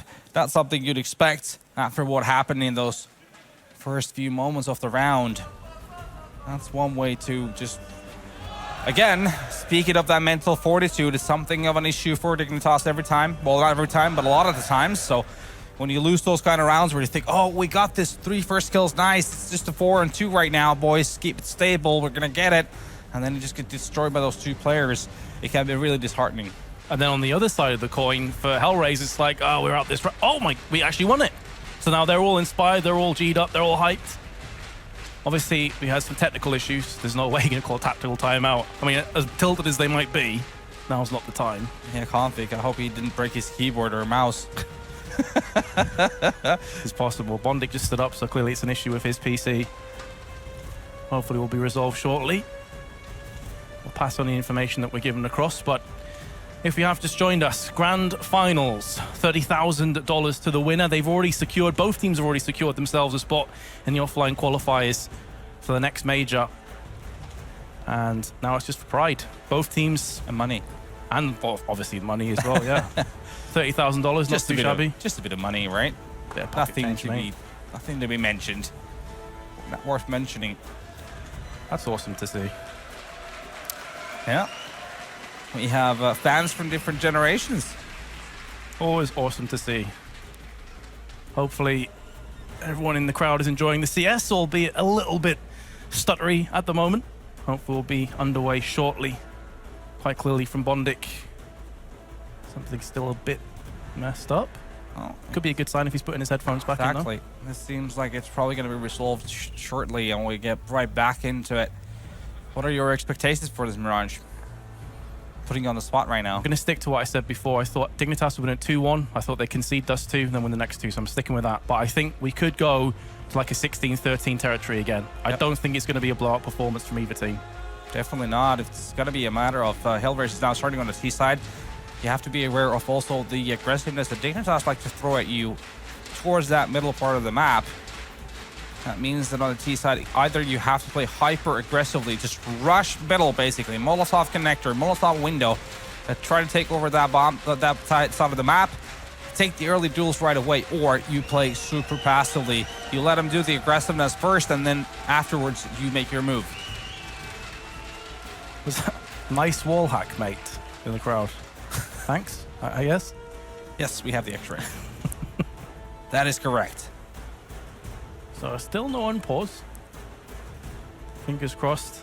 Not too much to really analyze about this map so far. We've literally had one round where Config went massive, and then the rest of his team were like, not today, mate. I think that fist bump might be a sign of good things to happen. We should be back right into it. Yes, indeed. Match is unpaused. Match is unpaused, and as you can see, Dignitas has force bought into it. MSL with the Deagle, Config with the Scout, CZs for everyone else on the team. Kierbu with the push to A Palace with one of his teammates, Rubino, that is. And, well, MSL already taking a chunk of damage somewhere on the map. I think that's towards the middle. Yep, he's in window right now. And mid control has been taken by HellRaisers. Scout for Config, who was landing some ridiculous shots against Ents with his weapon with jump shots on Cobblestone, which I'm sure you lost a little bit of sleep over last night because they were disgraceful shots. They were spot on, I could say. Alu got completely pasted from a couple of those. He wasn't happy about it. Yeah, I can certainly imagine, because he had an AWP, so $1,700 weapon wrecks the AWP. Good night. That being said, MSL's going to go down first. Dignitas with the force with the aforementioned Scout and CZs. Config has landed the shot there onto Oscar. He's looking for the second one. If he can connect another one, Oscar will be a dead man. Just narrowly misses out, and Oscar will punish him. Kirby now with the CZ spots a couple of terrorists snaking their way up on Catwalk. Through short. And the T's now will have the benefit of a bomb plant onto the site. Bondig also getting that kill in Kierbu means that it's all over now for Dignitas on this round. Tensky and Rubino just trying to save the weapons, really. Quite a clean round there, obviously, for HellRaisers, not losing a member so far. Bondig is on the hunt right now. He wants to get rid of those CZs to make things easier in the following round. But overall, then pushing that catwalk, getting a clean entry in the bomb side, getting the bomb down. It's going to be good work for them to get that second round. But Bondig now getting massive damage before Tensky also trying to make some more. Zero gets the pick. But they do deal quite some damage there. The last two remaining Dignitas members. Rubino still hiding in Palace. Yeah, 4 players low, but 4 players will continue through with Stiko on his 100%. Rubino will retain his CZ with the Kevlar.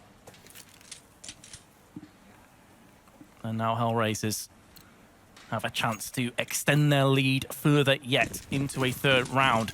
Still 2 SMGs in play for HellRaisers. No reason for them not to keep these weapons. Just get the farm and effect. It allows Bondik and Zero to go and aggressively take point. They're expendable weapons at the end of the day. But it's Oscar with his AK that rings out first. MSL will meet his death. A cheeky little nade lands by Config. He was already tagged up heavily before it landed. And out falls to Rubino, and a CZ, his trusty CZ. See if he can get this kill onto Bondik, which he will do so. But as I mentioned before, it's not too bad. What if they shooting him in the balls? Come on, dude. There's no need for that. Yeah, that's slightly edgy. That is BM and a half. UMP gives Kirby the CZ, so there's 2 players with a bit of extended firepower. And all 3 Dignitas members look to charge their way through on the B-App side. Yeah, they're looking for the exit cliff right now. But so far, they're not going to be spotting too many players. Only 0 right now in this B-Apps. Oh, I think he just spotted 1, maybe 2. So he has quite a bit of intel right now of the positions. These remaining Dignitas members. The Molotov comes in, and Stiko is going to take a bit of a duel. Zero comes in. He's getting 1, but goes down to 1 HP before Angel comes down. And he's going to sweep off the last 2 members of Dignitas. And now here comes the first hurdle once again. It's going to be the first weapon round where both teams have weaponry. Nicely done from Angel. I think those 2 kills were through the wooden panels. I think he was down towards short side. Just spraying through, hoping for the best. Reaps the reward. Still the MP7 in the hands of Zero. 4 players without head armor. Susceptible to being picked off if they're not too careful about their movement. Meanwhile, Angel going to be tossing in the grenade. Lands on the face of Config. 59 health in the blink of an eye. He is circling the drain. That nade is brutal. Angel playing with the idea of trying to shoot through that wall towards the car area. Almost connects too, but like you said, that grenade so far done massive damage. Now Zero looking for the right angles to throw one of the smokes, might be towards window, connector, or short. The bomb is still down in T spawn. Oh, it's actually going to be towards B. Looks like this might be, it's going to be full-on fake towards the B bomb side. Now Zero's going to be the salesman. He's coming in with that MP7. Going to be able to get anything. Nope, it's going to be Tensky, but Angel there to do the trade before Config comes in. And here comes the actual push from HellRaisers. Oscar being the boy man out. Oh, he's going to get one on the Rubino to open the bomb side, but the still 2 towards the connector. MSL gets 1. Back and forth battle. Makes it a 2-on-2. Low HP on both Config and Kirby, though. Might be a lot of trouble, and that's the HE grenade just taking Kirby out, leaving Config alone in a 1-on-2. Landed on his head as well. Perfectly placed. Config, what have you got in store? The A4 needs to come good. There's the first kill, but the trade straight afterwards from Stiko. HellRaisers with a 4-0 start to Mirage. And we were mentioning that you can't count them out of Mirage, and, well, they're certainly trying to prove that point right here, right now. Definitely not. It's the perfect start. Obviously, right there, that was a B fake coming in from HellRaisers, and they had the 2 salesmen and Angel and Zero going there. Zero with the MP7. Angel, they managed to get that 1 kill. That's all I really needed to sell it a little bit. There was only 1 member from Dignitas on that A side anymore. So that worked out quite well. Now it's going to be MSL. Config coming from underpass. A lot of damage done to Zero. But they decided to fall back here. He's got a frag here and T-spawn all the way. Stiko, though, he's in the prime position to make sure that Kirby doesn't get anywhere with a weapon. Yeah, that's exactly it. You could see Kirby just wanted to charge off back into Palace with Bondik's weapon, but instead found himself on the receiving end of a battering. Dignitas, though, have done significant damage to Zero. They still got a Deagle in the hands of both Tensky and Config and CZ, so these pistols are capable of causing an upset. Going for the boost. And this really could catch them unawares, but actually peeking out. I thought they may play it a little bit more passively. But the aggression could end up costing Dignitas this round. Or have I spoke too soon? Rubino CZ goes in. So does MSLs, and suddenly this is doable. The P250 is going to come back, though. But Rubino with the double AK spray down gives Dignitas their first round in one of their weakest buys to date. Very well held on. That was a B stack just working the grade in their favor. Rubino once again chiming in when it matters. Seems to be the reliable one for Dignitas, always coming in the crucial moments. Gonna make sure that they do get their first round in the map number 2. So that bolsters the money for Dignitas. Their finances finally looking pretty solid. And it can be wiped away, and their debt can suddenly rear its head again if they can't get the consecutive rounds. HellRaisers and Oscar, we have already spoke at length about how he'll play aggressively through onto B-App side. Dignitas will know this. MSL with the AWP this time. Retaking it from Rubino, who had it on the CT side of Dust 2. Kirby pushing up aggressively. This is something that HellRaisers will do on their CT side as well.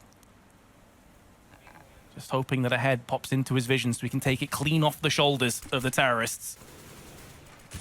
Problem is that there's no one to try to kill if he goes down. MSL gets the first one. Kirby with 2 of his own. Massive 3K from Dignitas to start things off. That is the aggressiveness I was talking about from the Dignitas side on the CT side. You gotta be ready for it when you're playing on your team. And if Dignitas can round and wrap this up with no players lost, that is going to be such a boost to their economy. Oh, Tensky was flirting with death there for a couple of seconds. Didn't eat too much damage as a result. Here comes MSL, and Config should have the free frag onto Bondik, and there we go, Dignitas. Get the flawless round. Some confidence back in their sails. Still, they do trail 4-2. Good to see Kirby finally waking up into the series. Getting those 2 big kills in the middle together with MSL making a 3 altogether. That's what pretty much sealed the deal. gonna be Dig getting their second round in a row. And looking at HellRaisers, their economy is being broken, so definitely the right time to come back into this. MSL is gonna get the first one on the Stico. Is he gonna have a field day? That's the question. He gets two. But not the third kid. He's gonna have his teammates come in. Seems like it's gonna be an easy cleanup for Dignitas and getting on a round where they survive with all five. So that's gonna do wonders for their economy and make it that much harder for HellRaisers to be able to break the economy of Dignitas. Hard to get too carried away by that because it effectively was just free frags for MSL. Just needs to connect the shots. There's no real utility expended, just pretty much Glocks. But still, nice flicks overall. That's going to make him feel a bit better. 10.3k for him now. Exactly. So another AWP in play, even if he does lose this one. Whereas HellRaisers rummaged together a buy, but is at the expense of a few grenades. Only 2 smokes. Plenty of flashbangs, but just 2 smokes to execute with. And it looks like this is going to be an execute. Angel goes out by himself, completely raw. There's no flashes or smokes and gets the upper hand on Rubino. Meanwhile, Zero goes down. Kirby has to just get out of dodge. There's too many terrorists up in his face. Oscar with the AWP. Well, he's picking off Tensky, and there's MSL in the connector. Just smashing across. Config now gets picked off from Oscar, who continues to be a beast with the AWP. MSL has to try and make his work. Oscar's in prime position to fend off this push, and here comes the next shot. MSL flashed on the boxes, dead. HellRaisers will get back to winning ways and extend their 2-round lead again. But as we mentioned before now too, plenty of economy for Dignitas to rebuy. What a great entry from Stico and Angel there to the A site. They just basically contact that site without throwing any grenades, and then eventually, once again, it was Oscar on the cleanup duty to make sure that the retake was nowhere to be found anymore. And that's going to be HellRaisers picking up their 5th. But like we pointed out, you just did, Dignitas still has a lot of money, so they'll be fine on this round. It's more for the longer game that I worry for Dignitas, though. They've been unable to get too many rounds back-to-back. MSL missing that first shot. The flashbang wrecks him, but he still manages to survive. And actually, to make matters even better for Dignitas, Config is there. Yeah, a quick peek up the alley and gets the kill. Great body system there from Dignitas. Config being ready for it. Lucky for MSL that he managed to find the window when he was half blind. It looked a little bit sketchy to start things off, but eventually manages to jump off, and Config is there to help. Early 5-on-4 in favor of the CTs. HellRaisers have options from this position. They can even barrel through onto B-Apps, although Kirby is coming through. I was about to say they can still dart in underpass and go through connector. But Kirby is hearing the footsteps. You better believe, and now that the smokes and flashes are landing, it's really up to Kirby pushing around the back. The question is, how quickly will HellRaisers vacate out of B-Alley onto the site? And the answer is not quick enough. Kirby with 1, nearly a second, but did significant damage. That leaves Stico. He's gonna get picked off, not before he takes down Tensky with him. But very aggressive plays from Dignitas will reap the rewards. Yeah, very important there for Config also, even if he got, I think, just 1 frack in that one. But staying alive as long as possible to keep the rotation time to come in is always going to be crucial. You don't want to give control of that bomb site too much to your opponents. And that's what happened. Obviously, Caribou coming in with the backstab. That's helped out things a lot. And as we can see, HellRaisers' economy has been broken once again. And they have just pistols, upgraded pistols, no grenades, no armors. But this is a time where Dignitas need to start extending their own lead. It's all well and good them winning around here and around there. We've already discussed that they do struggle a little bit on their CT side from time to time. So this is the time for them to start to leapfrog their way over HellRaisers, who are setting up for a fast B play. There's going to be no smokes, no flashes, just all out ruthless aggression. Deagle's P250s, a few Glocks as well in the mixed config. He's going to find himself on the receiving end of Oscar's pistol. Not like this, Dignitas. You've already lost 2 players. Bandage the wound. Kills are coming back in. The bomb has been planted, however, but there's an AK in Oscar's hands, albeit without Kevlar. Aim punch, a very real issue for him to contend with. That being said, though, Dignitas still unable to get back on the site. MSL's by himself, but he just get charged down by 3 players in Kitchen.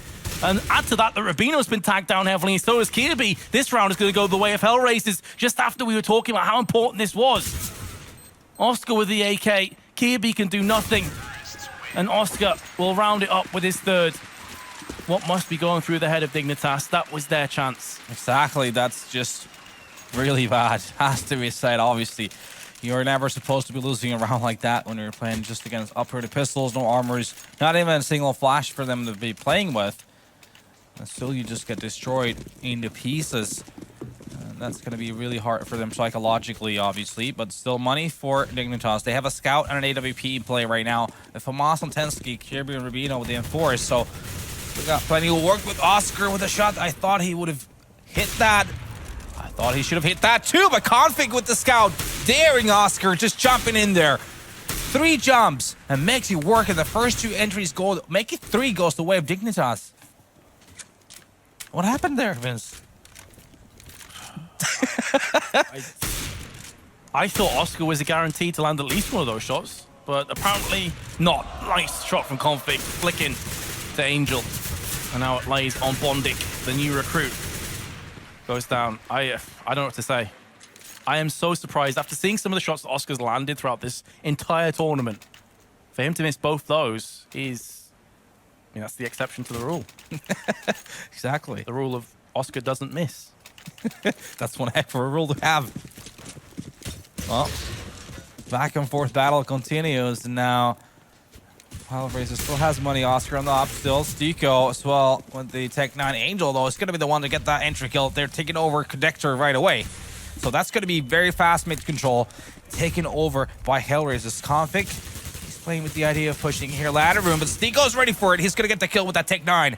And that's going to be an AK stolen by Stiko in the first 2 entries going away of HellRaisers.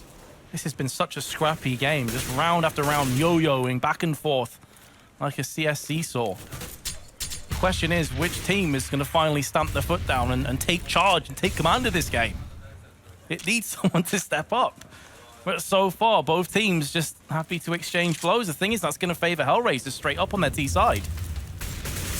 They're already around ahead, but economically speaking, it's going to favor them. Tensky comes back with a frag with a FAMAS. All 3 players from the CTs are on A. So the stack in from Dignitas could prove to be successful. 2-on-2. Kia B's low, and it seems like HellRaisers have realized the errors of their ways and will take the bomb to B instead just before Kia B dies. Exactly that. Now Stiko, he's just going to be hanging around here in the window. I think Rubino may have heard him, or has just obviously knows that Stiko wants to see the spawn momentarily. What timing is that? Rubino's going to get that kill. He's returning back to the A bomb site. Bomb has been taken to B, and it's going to be none other than Oscar in a one-on-one against Rubino. But Rubino has had quite a high rate in these one-on-ones. So look at the patience for Rubino. Might be paid off for him. It is. He's going to get that one. Win yet another clutch situation for his team in a massive situation. And bit of BM you guys don't get to see happening there. But that's going to be Rubino picking up another round. Yeah, Rubino just wrecked his head after his head, like pure overkill. But the amount of times this guy clutches, obscene. And this is what Pimp said on the desk as well. He said that HellRaisers lack a Rubino. They lack a clutcher like him. Oscar's very good at clutching, but he's also the AWPer. So Rubino, well played to him. A 1v2 that can make all the difference here. This could really give Dignitas the kick up the backside they're required. And we said someone needed to take a grip of this map. That could be the moment we start to see it come to fruition. Oh, MSL. Hello. And the grenade afterwards. MSL. A big passage of play and a second kill, because why not? And just like that, mid has been eviscerated from HellRaisers. And they actually, that's 2 AKs that have gone down as well. So now it's on 2 UMPs and an AK instead of the 3 AKs you'd expect. Stiko here. He's going to have to be the point man. He's the only AK-47, like you just pointed out. And he's going to be climbing up from this A slope. He's taking some damage and also dealing some as well.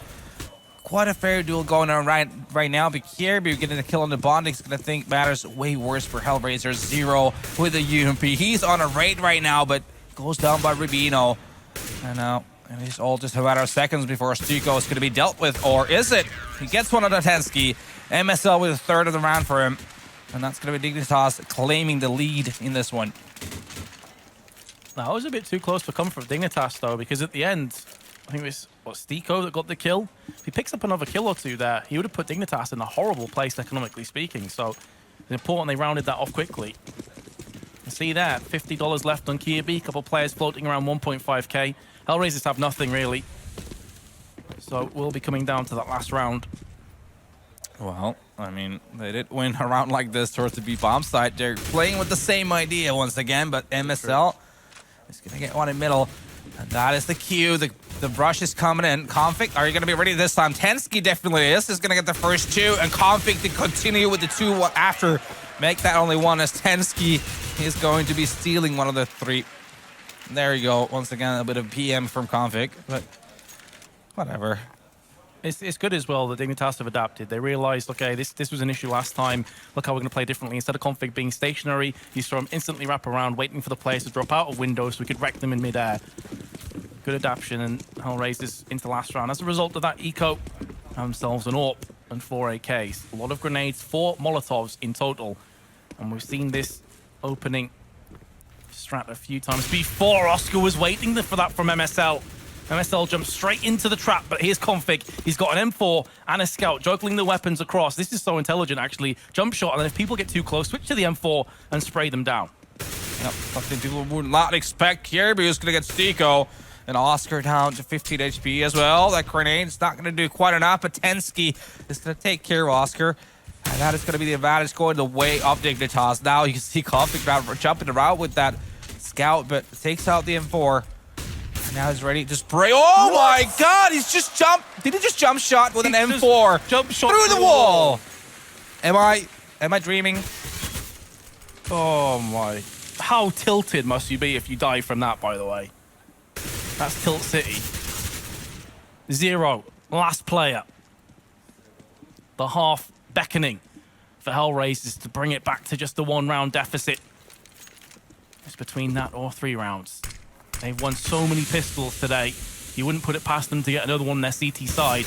But here comes 0. And with Kirby low, this is so doable right now. He's got the bomb. He's got 30 seconds to play with. Kirby has the AWP. He's going to go for the spray down, and Kirby picks him off.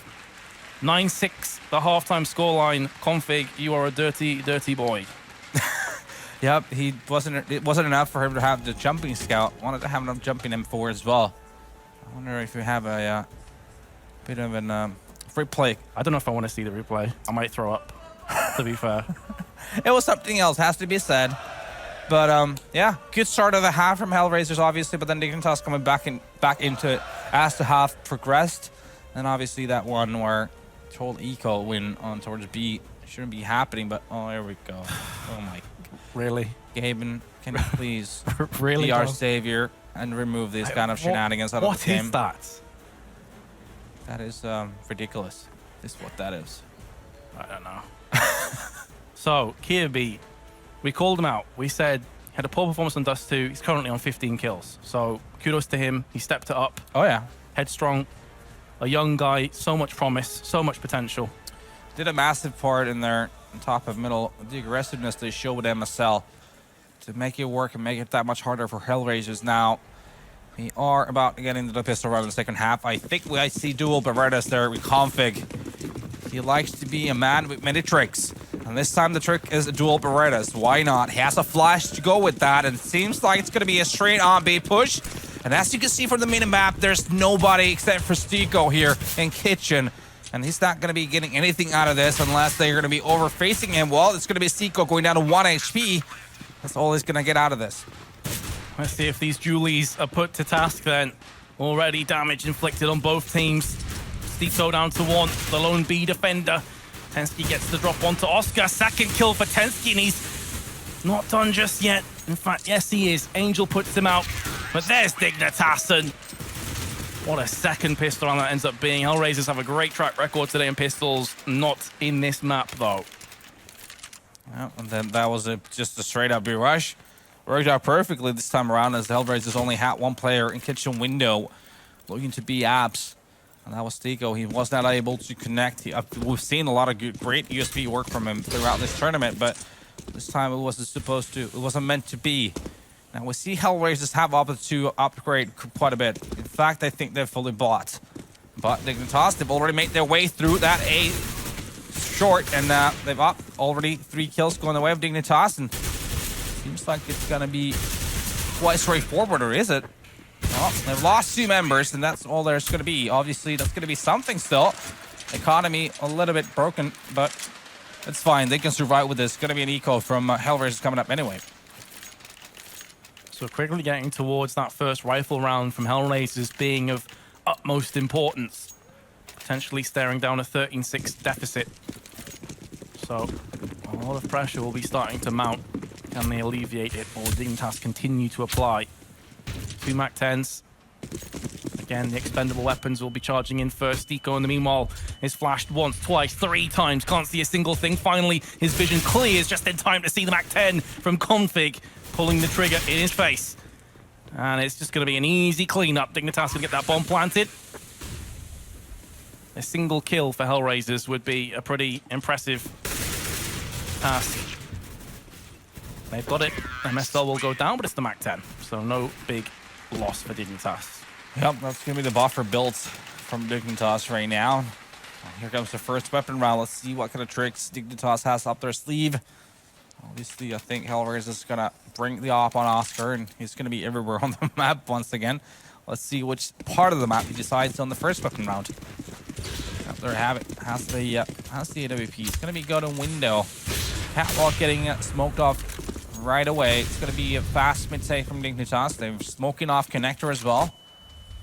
And Angel is playing with the idea of just pushing Catwalk, but decides to go to ladder room. The other worrying thing as well for HellRaisers, we've said about the AWP from Oscar, but if his CT side continues to lose rounds, he's not going to get many more opportunities to use it. So he needs his team to hold on B, and that's not happening. He misses a shot. And that's going to cost him his life, to the AWP is dead and buried, and Dignitas moving from strength to strength. Zero's there for at least 1 kill. But down to 3. Probably the last thing he's going to do in this round, and HellRaisers realizing their economy's in no position to try and get close enough to the site. They're just going to wait for exit frags. Zero's had enough. He's backing away towards Palace. Yep, that's pretty much the only option they have right now. Retake you with that HP. They don't have a kit on either of the two, so it only makes sense for them to try to save the weapons. Question is, what is Dignitas going to do about it? Rubino already kind of on the hunt. The rest of his teammates are on B shorts. They're not going to be seeing a lot, I don't think. Rubino might be getting into this, but he's just switching his weapon at the wrong moment. Bondik also gets a kill in the Kierview. It's going to be only Tensky now alive. Both Bondik and Zero manages to save their weapons, but great round there for Dignitas. It's going to make things even worse for HellRaisers here in map number 2. Thing is, with those 2 save weapons, I think they can force up again. It's not going to be great, but I think both players on about 4K or so. So yes, they are going to have another buy. That's the importance of saving weapons in those kind of nitty-gritty rounds. It now allows them another chance at bouncing back, albeit with a max 7 for Stiko. But he's going to be running with that in the same position as Config, just outside of B-Apps and hoping for the best. MSL with the first kill, though. Instantly taking over mid with authority. You know, look at this pace Dignitas is throwing at HellRaisers right now. They're just taking over middle right away, and HellRaisers so far, no answer whatsoever. And it's going to be yet again the entry going the way of Dignitas. MSL already in window. They might be wanting to split this A bomb side. Zero is in jungle, but MSL, oh, he's going to get picked off by Zero, so that might be changing a little bit the dynamic of the round. But Rubino coming out of the apps, and yep, here comes that A split. Oh, Config actually gets the team kill, then goes down afterwards. Kirby just ran right in front of him. Had nothing to do with Config, honestly. There's no more options for him. And in that small passage of play, HellRaisers go from being a player behind to a player ahead and back into this round. 45 seconds left. The bomb still in the hands of Dignitas, in the hands of Tensky to be more specific.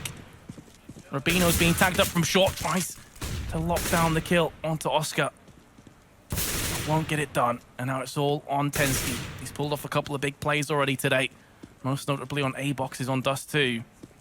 Does he have another big play up his sleeve? He's going to be faking the bomb, trying to draw out Bondik, and lands the headshot, and now it's all on Stiko. The thing is, though, for Dignitas, they have no idea where this second CT is. And unbeknownst to Tensky, he's in jungle, and now he's just been informed of just that. He's going to go for the bomb, but through the boxes, Stiko strikes. And what could be such an important moment of this match brings it back to 13-7. But a very costly round for HellRaisers. That's the problem right now. What kind of equipment are they going to be able to buy into this round is the question. I don't think an op is in order. Definitely not. UMP, a Max 7 still, an AK M4. Pretty much everything you could have on the CT side. As you can see, Dignitas is already gearing up for a straight-up A play, actually. They know the money is low for HellRaisers. They might just try and plow in there. Try to use the matter of them having less utility in their favor. Kirby is just running out. They got about 2 coming out of Abs and Bonding with those 2 big kills. Nullifying the attack, but MSL finally traded a masterful flash comes in, but MSL is going to equalize the situation. Problem is that the smokes were down, so Bondic had absolutely no help whatsoever. He was all by himself behind enemy lines. The bomb going to get planted. Monster's going to be snaking his way from the CT boxes. Just the 1 kill for him before Kirby puts him down, and an Angel as well, who is trying to peer up on the stairs. Tico with the max 7. Both players are in one-shot territory. This would be another massive clutch from him to pull off. There's the first frag. He still has a defuse kit. MSL's just going to try and play the time. The flashbang's going to be coming through. And an AK picked up as well. MSL's not budging an inch, however. Faking out, and there's MSL with a drive-by headshot. Big plays from the IGL. Dignitas retake a 7-round lead. And money is in total shatters for HellRaisers, I believe, at this point in time. I think the worst possible time for them for sure. As Dignitas is sitting at 14, so Likely a force. yeah, it's going to be 100% force right now for HellRaisers. Pretty pistols, an UMP, and a Max 7 is what they have to throw at Dignitas. But again, look at this. Dig just taking over middle right away. Config on catwalk. MSL towards the connector. It's going to be 0 in that connector, so they got to be wary of that. Got to be careful of it. People were working out for 0, but now he has exposed himself, and that is going to be his death sentence. MSL gets the first kill, and the early advantage once again going the way of Dignitas. Peeked out a little bit early there. Showed his hand and got punished. So HellRaisers now, they are staggering. Dignitas going to go in for the killing blow, potentially. Oscar, he's so good with that 5-7, but getting double peaked off AK-47s in that kind of range, there's no real hope for you, no matter how good you are. Now Angel is the next player to try and make some magic work with a 5-7. He'll be holding the angle on ramp. The flashbang lands in, and Config actually gets knocked down. Awkward spray, but fortunately for him, Kirby was right behind him to get the avenging frag, and now it all falls to Bondic with a UMP. He's been spotted, and he's about to be fragged, or is he? Maybe I spoke too soon. He gets that one cleanly, and now he's going to go back in for seconds. Been flashed out. He's got a smoke in his hands. And now an AK as well. There should be strength in numbers from Dignitas with the crossfire set up. And to make matters worse, Tensky is on the prowl. And we'll find his prey. We now have 8 map points for Dignitas. Yep, they are making clean work out of this. I think a lot more cleaner than we were expecting, definitely. I was sure there was more than that HellRaisers could throw at Dignitas, but kudos to the Danish side. They've really picked up the pace here on the T side and made it really hard for HellRaisers to match it. They haven't really had any possibility to push their aggression. As you can see, money is still a massive issue. Just Bondic with the UMP, everyone else just upgraded pistols. It seems like an 8 play is going to be coming in here from Dignitas. They have thrown a smoke in front of jungle right now, and Oscar is going to be seeing that B apps is going to be totally empty. Dignitas just waiting for the right moment. Nade's coming in. Bondic is going to get himself 2 kills, actually. So maybe HellRaisers aren't done on Mirage just yet. They got a couple more plays in their back pocket. 0 of double kill with the C's head. Oh, it seems like HellRaisers, when you least expect it, when you think they're down and out, they've got another life. Well, they seem to find it somewhere now.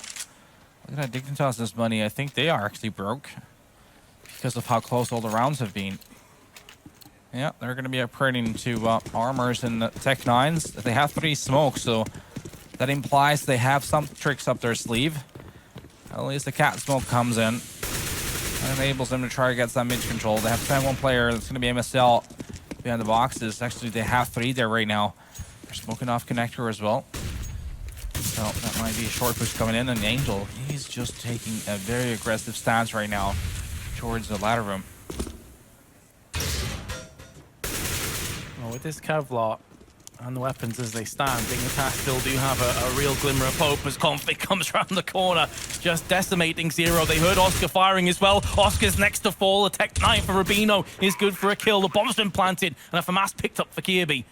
Will be residing in connector. This is dangerous for Angel right now.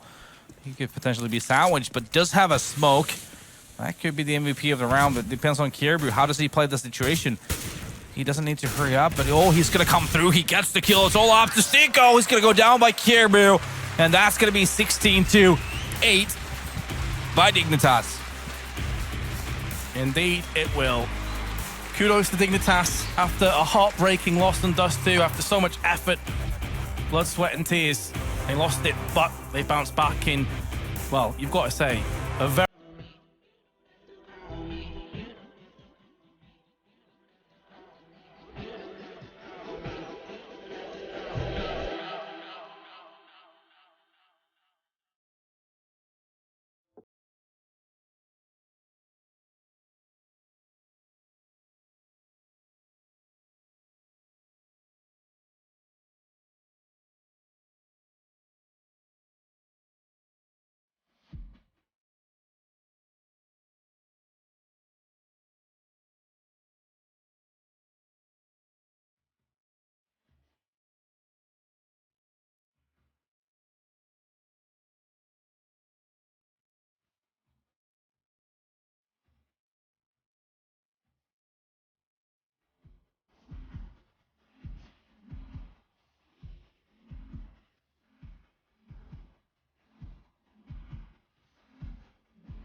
For the final time in the tournament, we greet you back live into the action. This time it's going to be overpass and 1-1 the scoreline. HellRaisers probably reeling after that performance on Mirage. 16-8, they lost it, and it could have been a whole lot worse in fairness. They had a couple of crazy eco round wins, which made no sense. We had config jump M4ing people from the other side of the map. Yeah.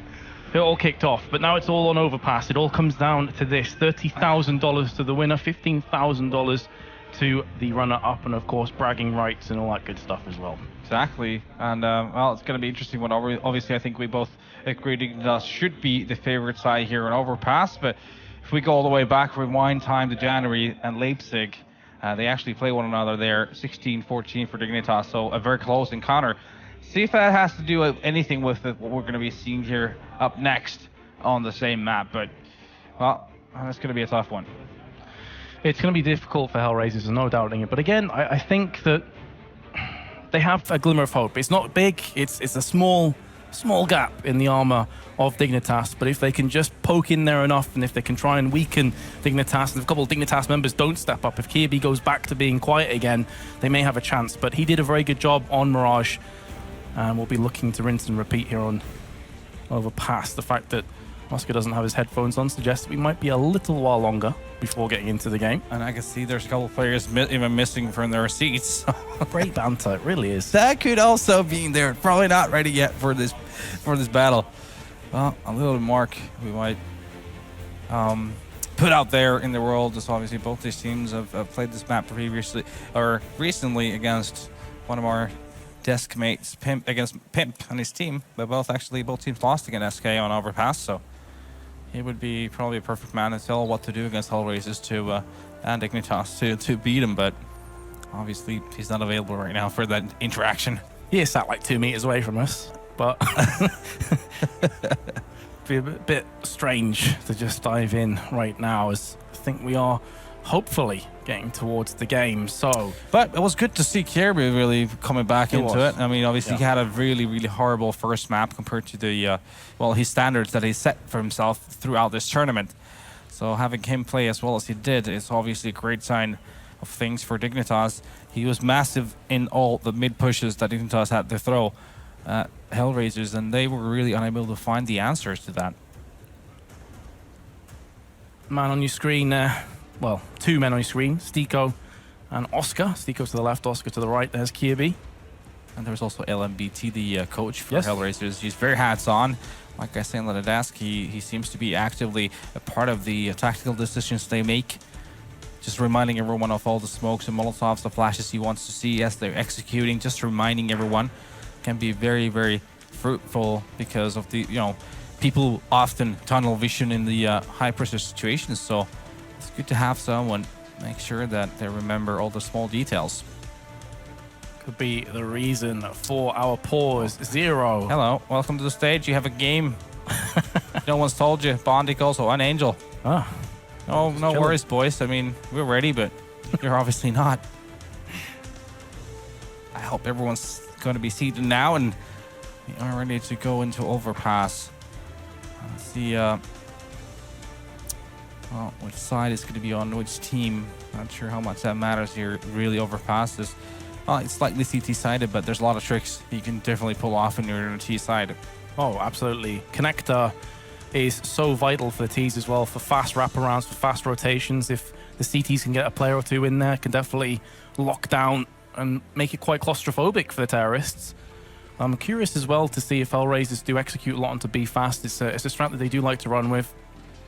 And especially if Stiko, for example, is playing well, then I think it's something that we may see them opt for a few times. There's Bondic. We see a lot of teams spend a lot of grenades just to be sure they take control of that B short and connector area, because it is such an important part of the map to be able to do attacks on. Let's say if you want to do late game B fake, obviously when you have that part of the map, it's going to be a lot of intel that C's won't have. You can throw the smokes off from there and then go through connector to the A bomb site. So that is something I've seen. Notice a trend with a lot of teams is trying to get control of that part of the map, because of the fact basically that it enables you to do so many things. Also, props to everyone in the crowd that stayed with us throughout this matchup. It's getting a bit late here in France now. I think it's about 10 o'clock Yep. or thereabouts. I think it's a holiday here, right, in France? I believe so, yeah. Not really sure what it's for, but holiday is a holiday. Yep, so a long weekend. It feels a bit strange, though, to be doing a finals on a Monday. Not that there's any problem with it, but normally you're done and dusted by now, as we will be very shortly. Oscar looking deep in thought. Now, there's a couple of positions where I'm expecting to see him run on the CT side. He does like to peek up long a lot, but he's also very aggressive if needs be, if he has the spawn for it, to go either in connector or to actually go up on balloons and have a peer down through fountain. So again, it's one of those kind of situations where he's so unpredictable and he's so aggressive sometimes with his movements that Dignitas can't take anything for granted. And MSL, I'm not entirely sure if he can stand and go with Oscar on a map like Overpass. Yeah, not head to head, definitely not. Just how it is. I don't think there's any argument to be had against that. It is all Oscar if you want to compare those two players as oppers, but yeah, still obviously it is not that clear cut when it comes to opping. And Oscar actually had one of his more quieter maps there, Mirage. True. Obviously Dust 2 he was pretty good on that one, but Mirage definitely was not the kind of a show we were expecting. curious, do we have the stats for the previous map? Oh, never mind. It looks like we are finally going to get into overpass. Timing. Because you did bring up a point now. I was like, hold on a second, did Oscar maybe get more deaths than kills? It's like... Possible with that scoreline, but it seems HellRaisers are starting on the CT side. So let's see how that pans out. Let's look at the buy from Dignitas, though. It is MSL with the set of nades, everyone else with the Glock. And yeah, ladies and gentlemen, it's going to be the third deciding map of the whole tournament here between HellRaisers and Dignitas. And Dignitas right now going for that fountain control. Steak already here, connector stairs. He has been very good with the USB previously. Is he going to be able to get anything out of this? Not so far. He's struggling, and it's going to go down by Rubino. Oscar trying to pick up the pieces, but it is going to be Dignitas just plowing towards this A site. And Zero was on the site by himself. He decides to back away into bank and wait for the rest of his team to arrive. Actually goes for the peak. Loses nearly half of his health in the process. Bomb planted from Dignitas. Very aggressive, confident plays. It's going to be tough, by the way, because they have none flanking from connector. Everyone coming through CT spawn. It's a very good point. So a one-dimensional retake and the strength in numbers kind of mentality. And Angel lands the first onto config. Tensky's pretty low. MSL in the meanwhile, the bomb is being defused in the smoke. 2 seconds. Oh, Zero's gone down. So close to getting the defuse, but the terrorists just about hold on. Dignitas, it was looking a bit sloppy for a few seconds, but they've got it. And that's a big, big round. Straight up play from Dignitas, just plowing towards the fountain, and then once they got the first pick, they go on all the way to the bomb site with 4 left. Plant the bomb, and I think the problem really with HellRaisers' retake was the fact that they had no one flanking. It was very one-dimensional retake. Now, as we can see on your screen, HellRaisers out opted 2 force buy. They have upgraded all pistols. Everyone has an armor. Even Oscar is not saving for a AWP. Bonding is going to open things up. That's going to be the first one, but Config with the trade kill. Caribou now getting one, but gets dinked on in the process as well. It's going to be trade kills going left and right now. Bonding is going to go, no, Angels rather. It's going to go down. So the numbers do favor Dignitas at this moment in time, but Caribou is still super low in HP. Oh, pushing through the smoke just as Bondic jumps on top of the railing, so his aim was a little bit off. Stiko in the other side of the map, coming through bathroom with his deagle, hoping that maybe they're wrapping themselves through connector back onto A. You have the benefit of knowing that isn't going to happen. Rubino instead going to get the bomb planted behind the sandbags. And now Stiko is going to be snaking his way towards short. I think if he gets a one-tap in the next few moments, he may try and get this retake. If not, probably just going to set up for the exit frag and try and take an AK out of this round. I think that's the best he can hope for right now. He is going to be here and be short and just trying to find at least one of the remaining Dignitas players, but he's not really getting anything out of this, as 2 have already crossed through Monster towards the T-spawn. Stiko doesn't even have his eyes on the right way. Well, he does get a MAC-10. A Mac Daddy, I like to call it. And that's all he's going to be getting out of this. Mac 10 though could put some bullets to faces. It could leave some bruises and cuts if Dignitas aren't too careful. But again, it's an expendable weapon, not one that I'll be too bothered about losing. They still have a Mac 10 in play as well, Dignitas, coming through into this round, and AKs to bolster the aggression. But they've just gone ahead and replenished the second Mac 10, knowing that the rest of HellRaisers would be on by and large nothing.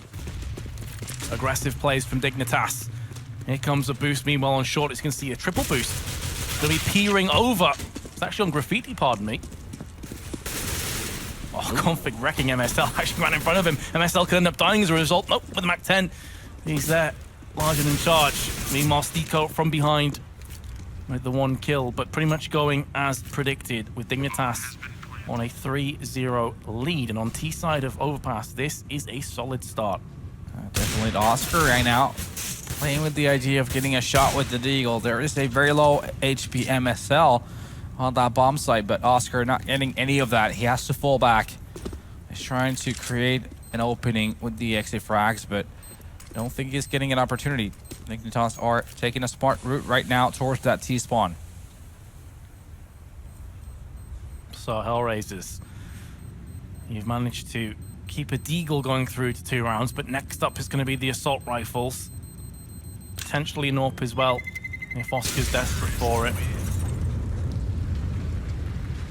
May end up being Glass Cannon, though. A quick look at his economy. He's got 4.6k, so he actually doesn't even have enough for an AWP. I think Stico had 5.7, so he might May be have able dropped to- across. Yeah, Yep. yep. He did that on Dust 2 a couple of times as well. We'll just have to wait and see. That would- You'd feel on CT side, Oscar should. needs the AWP, right? Yeah, they should. The impact they That can would- have is just so massive, and exactly what is going to be happening. Obviously, a lack of utility is going to be quite big.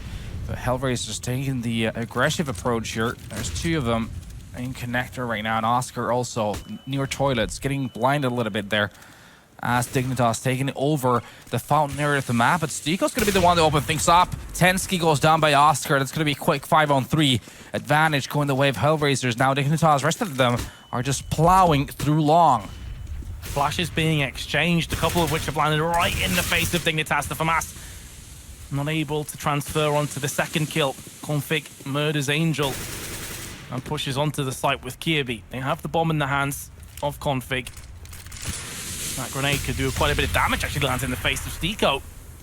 And Dignitas looking to push through, bank in the hands of Kirby. He's going to be walking right into zero and right into death on top of it. The boost is up. Config going to be trying to snake his way. Ooh. Oh, could be the great escape. He could actually get onto the B site and get this bomb planted. Oh, this is next level mind games if he gets this clutch. Man, I kind of wanted him to get the clutch because that would have been sexy Counter-Strike.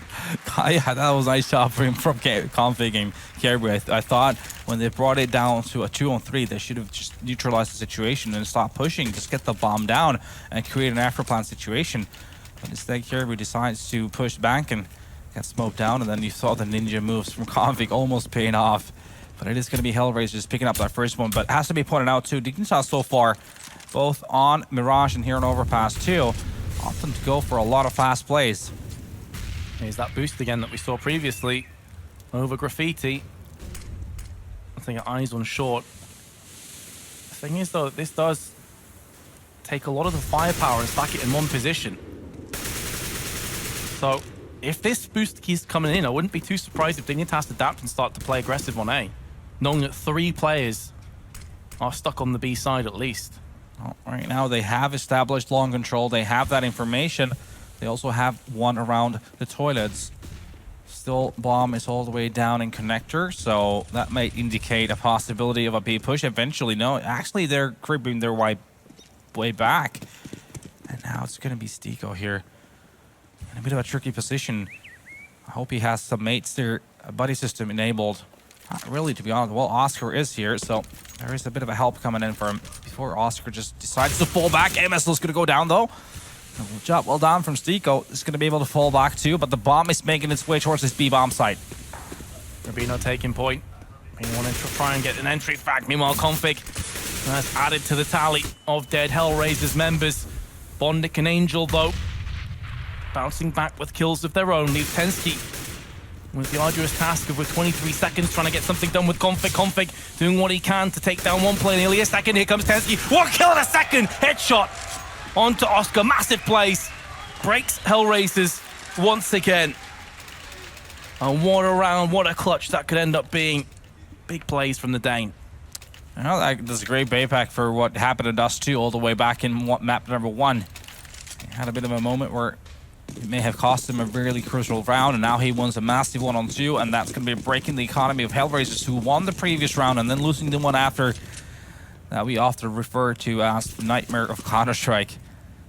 What it means is that your economy gets reset, and you are potentially at double eco territory. Or a weak buy after one. MSL's going to open things up on Oscar. And Burbino continues. No, actually it's going to be Kirby to get that kill. That's going to be all of A defense done and dealt with. I think this is one of the reasons why Pimp was so adamant that Dignitas would cruise through on Overpass. They're looking so solid on these T sides, and of course T-sided map as well. Did Tensky just land that shot through the wall? I think he may have. Bondic just got completely demolished. And Dignitas, as expected, a comfortable round. Here comes another potential buy, albeit with Bondic on 3k. Well, I already saw an AWP bot, so they definitely are investing into this. Again, they are putting a lot of emphasis on the fact that Oscar needs to be huge. As well, they do have 2 FAMASs and 2 M4s, but very limited equipment. No diffuse kits, so if it becomes an afterplant, it's going to be a lot of pressure on HellRaisers once again. And seemingly a bit of a different approach from them. They have sent Stuko on a mission here very aggressively. Pop flash comes in from the tease. It's going to be Oscar to open things up on config, but I think Kierbu already knows the fact that Stuko is going to be up close. But Kierbu decides to fall back. I think that might be the smart move, considering that there's Oscar with the sights towards the end of that lung. Good start though from HellRaisers, a much needed round potentially falling their way. Stacking up on B is Bondic. Has his tag team partner of Zero, but he's going to go down, and you can see Bondic was desperately trying to wrap himself into that second kill, hoping that he landed the first one, but a bit too short and a bit too quickly. Bomb planted now. Oscar with the AWP, AK and FAMAS. Angel trying to get himself a bit of information, but spots nothing as the smoke has already bloomed and Stiko's gone down. So what started so well for HellRaisers with the first kill has gone horribly rotten. Dignitas will take a 6-1 lead. Just a contact play there from Dignitas. Getting through short, the perfect timing. Got the kill on the guy who was close to Monster, and then also on, I think it was Zero on the site. And that was pretty much the whole defense of HellRaisers just being destroyed on that B-bomb side, and they lead up to a 6-1 lead right now. Kierbu also taking care of Oscar. It's going to be a massive kill. That's the AWP out of play.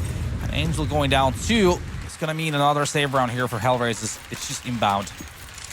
Dignitas had the opportunity to pick up the AWP there, but decided not to go for it. Makes a lot of sense. They don't need one. They're just as happy with the AKs. As happy as these people here. Because they were happy. I'm just saying. That was intense levels of happiness.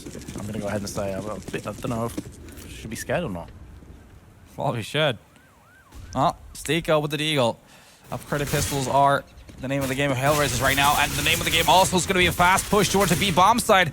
And it's going to be HellRaisers going down like flies. Only 2 left. It's going to be Stiko and Oscar here in connector. Tensky, well, he was in prime position for a little bit of fun as well, but decided to fall back smartly enough, I guess. Oscar is going to try to take a duel, but Rubino says, no, you're not. Going to get the kill. Stiko does get a kill. I don't think he's going to get much more because he has no armor, and that's that. Just the AK-47. The economy is not pretty for them, so he should just try and survive the rest of this round. The problem is that it's all well and good saving weapons and getting buys, but with Dignitas already on 7 rounds, at some point you've got to start converting these into rounds. You just simply have to do something. Kirby from behind, he's not even going to get the weapon through into round number 9. And it's simply not good enough anymore to be saving weapons. It's simply not good enough to be taking a couple away from Dignitas. Well, that's true, though. They were in a safe situation. Their economy is kind of edgy right now, but they had to get that out on Oscar, meaning that he's not going to have anything else except for an armor and an AWP. But knowing the possibility of impact he can have on the round, makes sense. Again, they're going to be just pushing this connector area of the map. It's also going to go here. Meanwhile, that's once again very aggressively taking over Fountain. Going towards his toilet. Oscar, though, he's going to open things up. That's the bomb going down. Config with it. Oscar gets blinded, has to fall back. It's going to be MSL coming in. Stiko with the answering kill, but I think that's all she broke for him. Kierbu is there to collect the one on Stiko. Welcome back to the ESL Pro League Finals from London, from the O2. I'm here with Get Right. Go down to the hands of Bondic. That was, I would say, a brutal loss. Was it a brutal loss for you? On again, though, it's important if they do win this round to keep it going forward. Rubino head-shutting down Zero. Still a lot of time to play with that. Flashbangs will land in the face, although Angel quickly turns his back on it. To his left-hand side, Rubino just starts away in time. Molotov there as well. The downside is that for all the toing and throwing, Rubino still doesn't have his hands on the bomb, which is in the water to the other side of this wall. That is definitely the issue right now. The 2 remaining Bondic and Angel are separated from one another, and another smoke comes in. So that's just going to make matters worse for Rubino. He's just going to have to wait for the smoke to wear out, but then he should not have a possibility of winning a situation like this. There should not be a universe where that's possible. I think what he's trying to do right now is play the mind games as if he's wrapped himself around the back of A. And there we go, just delaying the inevitable. But again, HellRaisers, yes, you've got yourself around. What do you do with this opportunity, though? Yeah, the problem is that the pressure, their economy is going to be massive. Only 2 surviving, meaning that they're going to be dropping to 2, and then not even the 5th. There's not going to have the best of bosses. We're going to see soon. It's going to be Stico with an MP9 of all things. Oscar does get an AWP. Obviously, they picked that one up after the round ended. Now we see Oscar. It's going to be here. Balloons decides to fall back as a flash comes in. Means there's going to be 3 of Dignitas players ready to attack from the fountain towards the pod area. Rubino playing with the idea of going through the smoke. There has a teammate as well, Zero, and a lot of pressure there around those barrels. The Molotov goes in, and Tensky's going to get the kill. Rubino and Tensky decide to fall back after getting that entry kill. Rubino all the way down to 23 HP as the spray goes through the smoke. Especially backing away is originally, I think the play here was to fake it. Because the bomb was still in bathroom as that push came through Monster. Look at Stico's position, though. We can hear the footsteps. They're coming towards him. The MP9 at close range can be brutal to contend with, but not today, says Config, as he dispatches him with haste. Tensky and Rubino both tagged, but they have the player advantage. Lots of time to play with again. And a 2-2 split up formation for Dignitas. They're keeping their options open. They're spotting the players pushing through barrels. Maybe should have done better. Rubino goes down as well.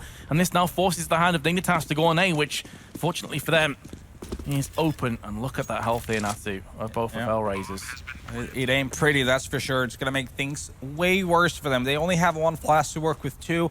And MSL seems like he has a hunch on this flank. Config already taking care of Angel. That's going to be leaving just bonding here in connector, and MSL has his side towards the connector too. Only before he actually does fall back and turns his back towards him. And that's going to be Bonding getting that kill, but I don't think he's going to have many opportunities, as that's going to be a grenade. A Kobe, I think they like to say, landing on his feet. And he's done. Nicely done. So again, it comes back to that phrase, the nightmare is a reality. 8-2. Twice HellRaisers have won a round and then conceded straight afterwards, and you can see the effect that has on their weaponry. UMPs, or 1 UMP I should say, not plural, and the rest pistols.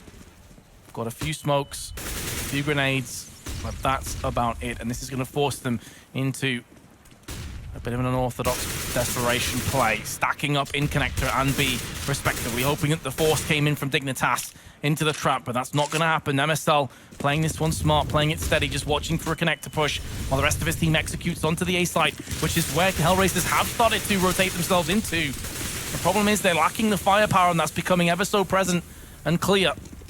The kill's coming down. PB with a tasty headshot onto Bondic, and the bomb will be planted. So this round, all but done. Yeah, Stico, the last one remaining right now. Things just worse, obviously. He's going to try to get an exit kill. Try to claim a weapon. Oh, what a nice shot on the Config as he's mid-air, but he's going to get more. That's the question. He's not. Rubino taking care of Stico.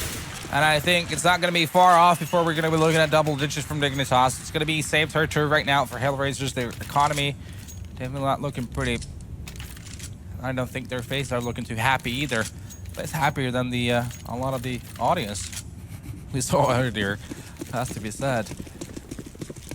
Meanwhile, Dignitas, they're sitting pretty with their economy. They have plenty of money. They have a buffer right now. One of the things we often say about Rubino is the adhesive for the team of Dignitas. Never really the top fragger. Well, this game, he's on 12 kills. He's doing a solid job for his team. Config with 2, padding those stats and an eco round. HellRaisers on the easier side of the 2 of them are struggling so badly. They are walking through dangerous waters. Config with his 3rd. There will be double digits. And now HellRaisers' best case scenario is a 5-10 half, which simply put, not good enough against Dignitas. I don't think it's good enough against any team, really, to be honest with you. You're supposed to get 9 to 10 rounds on that CT side, but obviously they're not getting anywhere near that. As you can see right now, Oscar going from an AWP to an auto shotgun. That is the other side of the spectrum, I would like to say, when it comes to weapons, but see how he makes it work. As a result of him going for the heavy commitments into the AWPs, it's only a matter of time before he does fall back onto a lower tier weapon. Well, the XM at close range is very, very dangerous, as we've just seen. And now he can convert that across to the assault rifle if he can get his hands on it. That should be just above him on the stairs. The Dignitas have got the bomb planted. Kirby in amongst all of the action, the flurry, gets it down for his team. Config's going to be watching. He knows that Oscar was last seen in connector. He turns at what could have been the worst moment. Comes back in, gets dinked partially, I think, there through the door down to 65.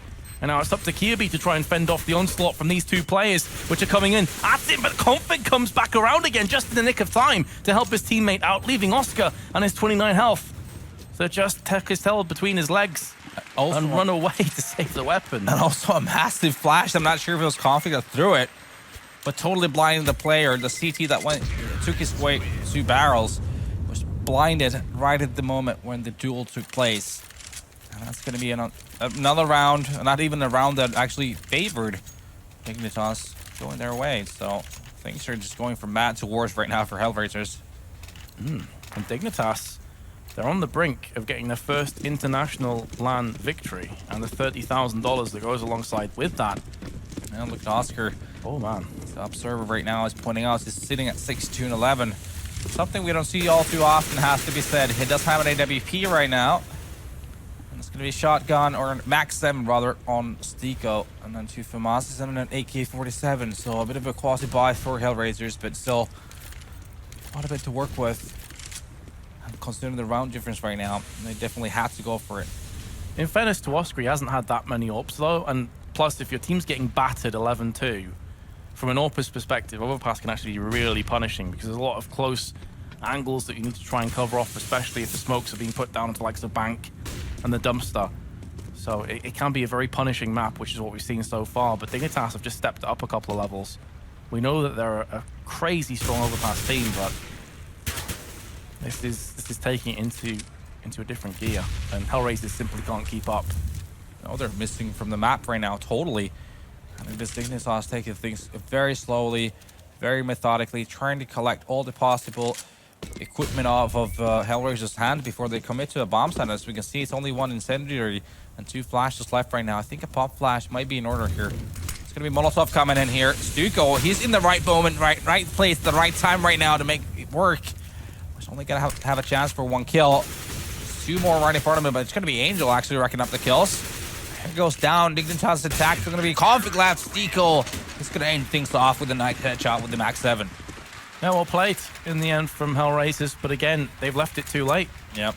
If this was coming up, 5, 6 rounds ago, then they were still in with a shot, still in with a hope of bringing this back. But best case scenario at 11-4, even if they win the pistol, there are so many boxes they have to tick. There's so many hurdles they have to navigate their way over before they can even get close towards equality.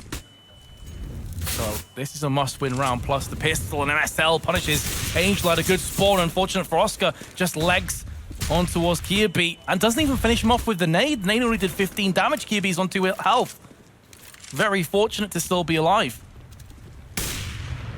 Oscar at the right time, in the right place. So is Stiko. It's only going to be 2 Dignitas members left right now. Kirby with 2 HP as well, has to bomb. And the 2 remaining players are very separated, so Rubino has to be the one to make a lot of work. Obviously, we have 2 of the HellRaisers players very low too. So well, obviously it's not going to happen, but if Rubino was able to get that kill on the bonding, things could have turned their tides in favor of Dignitas, but that's going to be all into Kirby with that 2 HP. Just got to hope for a big misstep from HellRaisers, a miscalculation, a missed call. Miss everything. Pretty much. Missed bullets, quite literally, if he wants to do this. That's an interesting smoke. Screw that road in particular for no apparent reason. Doesn't really matter in the grand scheme of things. He's going to get the kill onto Stiko, but the element of surprise was really the only thing that was keeping him in this round, and now it's been given away. Bomb's going to get planted if he throws the Molotov towards the dumpster. Well, there you go. Oscar had the same idea on top of the site. Anticlimactic. I think he may have known as well, judging from Kirby's position, that he was the player that got legged, which was hence the Molotov throw there rather than on long or maybe bathroom later on. to draw out the defuse. Yeah. So that could be like next level calls from Oscar, but again, they've just left it too late. Getting back-to-back rounds for the first time in the last 2 rounds of the half. It's a golf clap moment, really, but nothing more. Yeah, as we can see from Angel, he's not happy, picking his nose for the sake of things. Picking his nose in disgust. He's like, what is wrong with us? Yes, four rounds until they decide to overpass. Obviously not enough. So this is definitely looking like it is Dignitas' time to take that title for the first time in an international tournament. I mean, Natu, if they don't from this point, this is some next level choke. I've actually been in a similar situation where on Inferno, losing to Taz and Neo and those guys in 2009 at WCG quarterfinal. We're up, I think, 11-4 after T-Side and Inferno lost it. And they went on to win the whole tournament.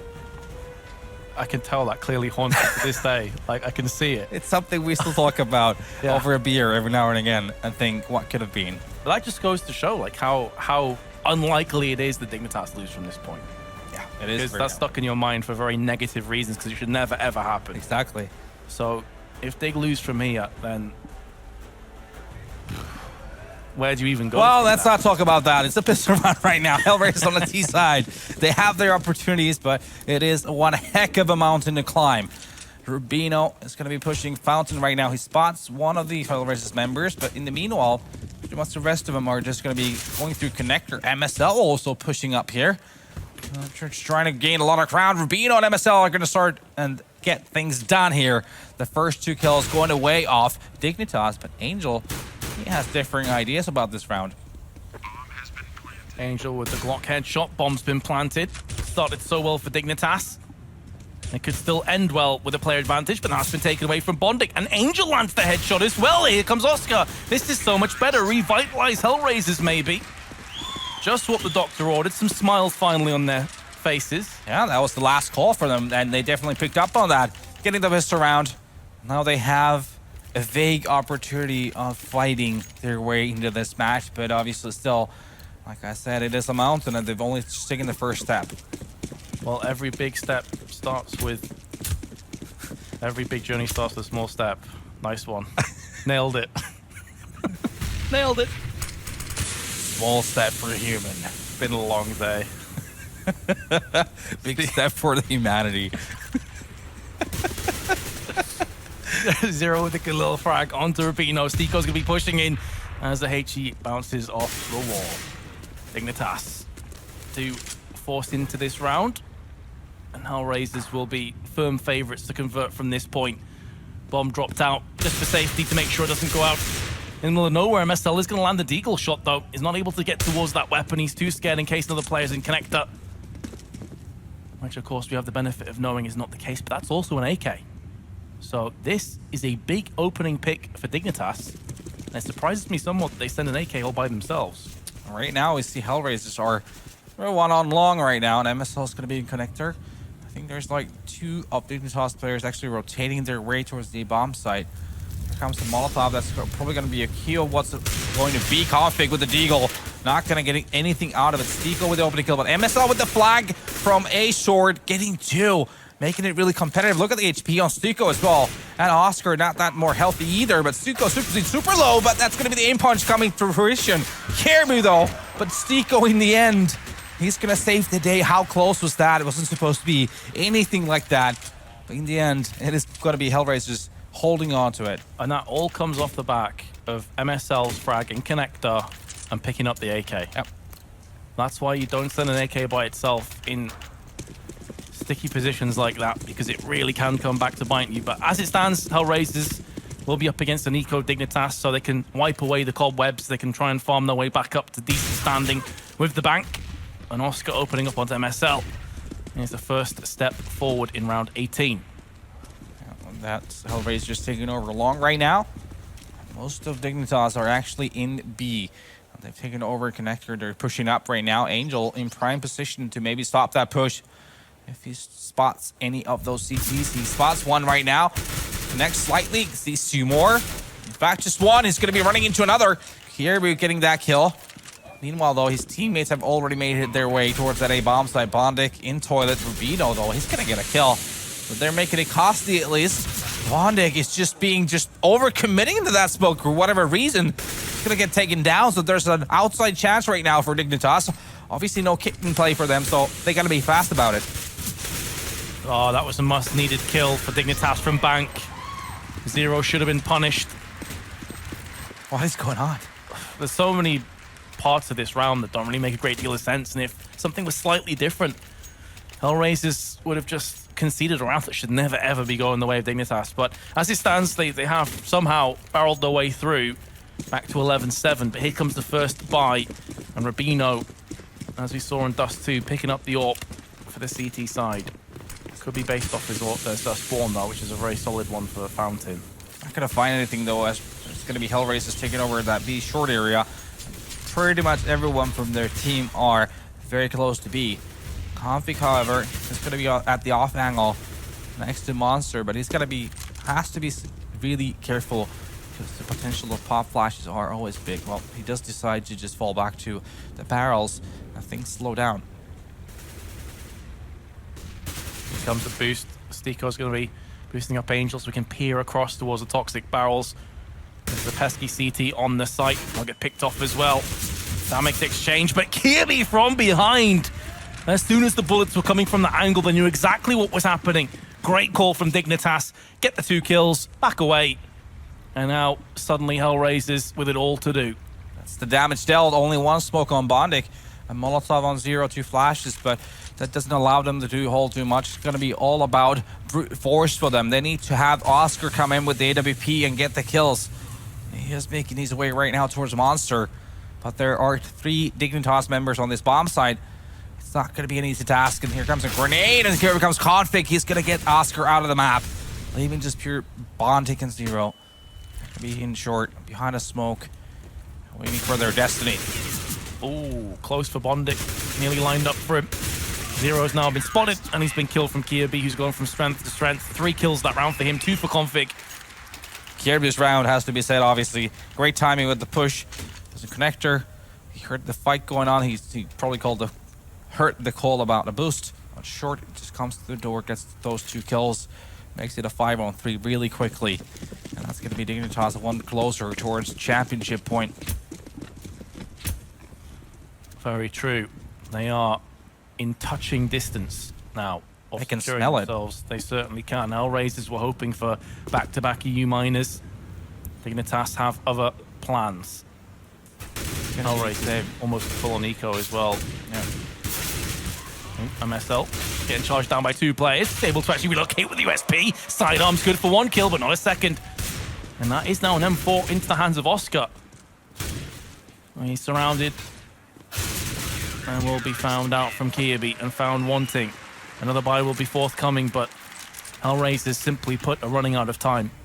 Yeah, and their economy is still very limited coming into this round. I think I saw a scout being bought, some Galils, and see what they have up their sleeve so far. It's not been all too much that we've seen from their T side. It's all being based off of their pistol round win that they have picked up to 7 rounds. Even the anti-ecos were super close from going to Dignitas. Now, they have a UMP, 2 Galils, an AK, and an AWP. Well, they do have a few smokes to work with, but not too much in terms of just having a complete execute. But it's going to be really fast play coming in. They've taken over the toilets, but it's going to be MSL in an awkward position. He gets 1, make it 2, and a lot of damage on a 3rd one as well before it's going to be Oscar and the boys getting the kills. What a round, just full-on brawl going on in the toilets. I expected fireworks and it's delivered, but I'm surprised that MSL didn't get found out earlier than that. Look at the HP on Stico and Angel though. That's going to make it hard. Channeling is in the George Michael. That's going to be lost on like 99% of people, but for the 1% of people that get it, you're welcome. Stico and Angel, very low on health. Pensky and Config, one of which has just been picked off. So HellRaisers, staggering, but maybe going to get back to their feet now. Or potentially not. Config with 2, and he does have a huge HP advantage, although Stico has the AWP frag potential. But look where that bomb is. All Config has to do is sit right here, turn into a turret. Stico has a flashbang though, so if he times this perfectly, He should be golden.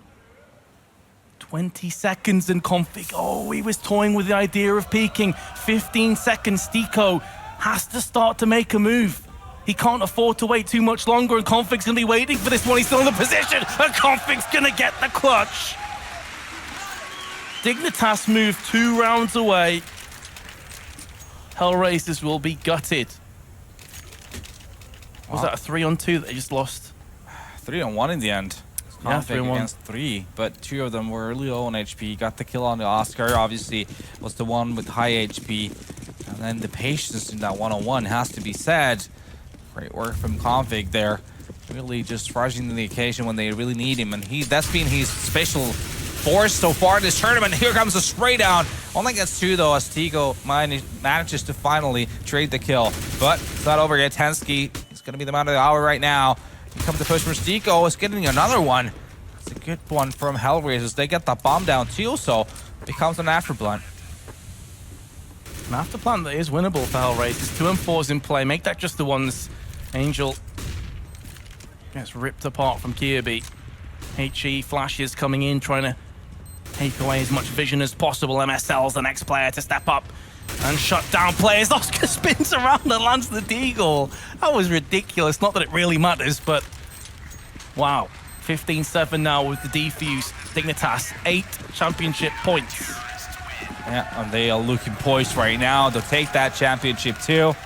Although HellRaisers managed to create a 3-on-3 afterplant on that B bomb side. The retake from Dignitas is proving to be too strong. We are very close from the climax of this tournament. HellRaisers, it has to start right now. If you're going to make some crazy comeback, no more room for error.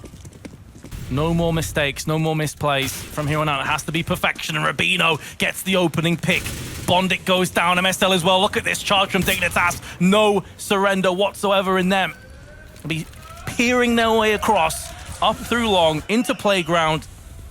And to be fair, this map really has been their playground. They've been enjoying this. Zero and Oscar. It's been like amusement park. Really has. They've been riding HellRaisers pretty hard. Wow. Okay then. All right, it's past Watershed in most places. We've had the balls thrown in. Now we're riding it. All right. Well, HellRaisers have too. Where this has been going. All right then, mate. So, Rubino, with his AWP, he actually got the first kill. I think he played very aggressively. Didn't quite catch it from his perspective, but up mid, got the kill, backed away. I don't see the way that HellRaisers have been playing, how they can possibly clutch from this position. It is very unlikely, has to be said, but it is Oscar still alive. He has an AWP. If there's opportunity, it might be possible. That's going to be a shot missed from both parties. Rubino and Oscar playing with the idea of trying to do something right now. They've got only 30 seconds on the clock, so they need to be on the move momentarily. I think that's going to be a bit of aggression shown there from MSL. He gets one. Now it's all up to Oscar. Does he get the opportunity to do anything with it? That's the question right now. They should take 9 out. Now the AWP gets one onto MSL. But, and also on the Tensky. And Rubino, that's going to get flagged by Config, and that's going to be it. Dignitas do take it, and they're going to be your champions. And you can see how much it means to them as well. First time international LAN winners. Finally got that off their back. Finally can say they've gone to an event and they've been victorious. Exactly that. They can see HellRaisers look disappointed, but all things considered, they secured their position at the offline qualifiers for the next major. They can hold their heads high. They did a solid job. Oh yeah, definitely. I mean, considering they like they said themselves, they haven't got a lot of time to practice bonding so far. So obviously shown still a lot of signs of weaknesses, and basically Dignitas were just a better team. They almost had an opportunity to win HellRaisers on Dust 2, a map that they haven't really played at all. So definitely the better team to, in the end, won. Yeah, could have easily been a 2-0 if Dust 2 went the other way. A very dominant performance from Mirage, ended up being the same on Overpass. So 2-1 in the end. And Dignitas walking past the trophy that they have just claimed for themselves. Congratulations. Looks pretty. Does indeed. Looks pretty big as well. Well, it's going to be a happy Dignitas as they claim their trophy right now. It is a big trophy too. They are definitely on top of the world right now. like we all said, this is their moment, and this could be really instrumental in terms of their mental blocks and psychological issues they've had as a team previously. To get it all done here, who has to be said probably the, well, if not the MVP, one of the MVPs of this tournament, definitely. Well, now they can say they've been to the national LAN and they came out victorious. They beat everybody. They went the distance. Well-deserved winners in the end. Welcome back, Pala. Thank you very much. Big congratulations to Dignitas. I do think there was a moment in that last round where we were like, Oscar is going to do this. He was close. He got some pretty ridiculous flicks there, but then the Dignitas guys closed it out. Everyone bar Tensky actually in that match had a pretty good score, so I think the weight was relatively well spread. Pimp, initial feelings about that? Kind of went as I expected. Besides Dust 2, that was way closer than I expected. I expected HellRaisers to completely run over Dignitas and Dust 2, but that also like made a strong case for Dignitas going to roll over HellRaisers in the next two maps. They're playing really well, even putting up a fight against HellRaisers on Dust 2. No one should expect that, and no one probably had expected that, so it just showed how strong they were this game. Very convincingly, 2-1 win. I think Config was one of the players that was very instrumental, especially in that last map. Metas, what do you think? No, I completely agree. I think it was Config and Kirby that were leading the charge. Kirby didn't really show up on Dust 2. Fortunately for him, the rest of the team did. But Config was there, man. We always highlight, when we talk about Dignitas, we talk about Rubino, but we're also talking about Config and Kirby for good reason. They had a great crossfires down as well, time and time again on Overpass. There's not much else to add, really. They just dominated. Natu, what can you take away from this match with regards to both teams? I mean, Dignitas definitely showed their, at least in comparison to one another, they are the more complete team right now. And I think what really was great to see was the depth of individual skill that they showed, obviously beyond Caribou. Well, his first really big performance, you could say, in an international tournament like this, but also you got a glimpse of Tensky chiming in. You saw Config, obviously, maybe not pulling in big numbers every single game, but had a lot of impact kills, had a lot of impact rounds, and also Rubino. We're gonna have him here. He also had his Rubino moments. loves to get on camera. He is my good friend, and he is here right now. Rubino, how was that for you? Feels good. Come on, man! It's got to feel better than that. You guys are—that's your first as a team international LAN victory. Yeah, it feels good. We played pretty well actually. Like we started maybe a bit rough on Dust 2, but we knew that that was one of the best maps they have, and that's not a good map for us yet. Like we had a pretty solid CT side. Yeah, you were 9-6 in the first half. What was the issue with closing? Well, not necessarily closing out at that point. You still got quite a bit to do, but you're in an advantageous position at that point. So why couldn't you kind of carry that on into the second half? It's pretty hard to say. We haven't played it as much as I said before. We really don't know how to play it, and some after plans and positioning is, like destroying our rounds, of course. But I feel like we didn't get mad or anything after that map because we were pretty sure that they would win Dust 2 actually, because that's a good map for them. But we gave a good fight and we could actually win it too. So it gave us more confidence coming into Mirage and Overpass, which is pretty good maps for us. Guys, do you have any particular questions? My only question really is, when you're against a player of Oscar's caliber, like you said before, you don't really know why you lost Dust 2. I would probably edge with Oscar. He dropped 36 kills against you guys. It was unbelievable. Like, how do you play around that? Do you start to highlight where he is on the map and try and play alternative routes? of course, you're trying to avoid playing versus a so strong player, of course. Like we're smoking the Xbox to avoid getting killed in middle, but still he gets frags because he's running off everywhere, right? So you can't avoid him all the time. So sometimes he's just there getting 2 frags. So it's really hard to play against. Oscar is really strong player, and yeah, I don't know what to do actually. Like. So, no, please, Nata, continue. I'll go after you. I was wondering, how much did you guys read into what HellRaisers in general likes to do? How much did you review their playstyle going into this? We didn't review them anything actually, because the internet on the hotel, you can't watch demos, so it's really hard to actually anti-strat and such. But so maybe the strategy for the next time you're at LAN is to bring a little dongle router with you or whatever, internet, plug it in, and then you'll do even better. I think that's a better idea. That's for sure. Something that I'd like to ask about is the offline qualification for ESL 1 Cologne 2016, which you've now, well, you secured it when you got into top 2 here.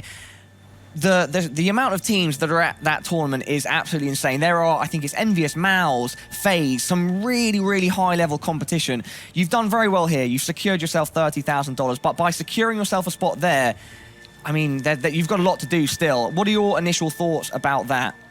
Well, we're coming home now, going to play some officials, and we're going to practice hard for that event. We know it's going to be hard because it's pretty strong teams there, but we feel pretty confident versus some of the teams at least. So if we just practice and fix our mistakes, maybe get better on several maps, I think we can qualify. Of course, we have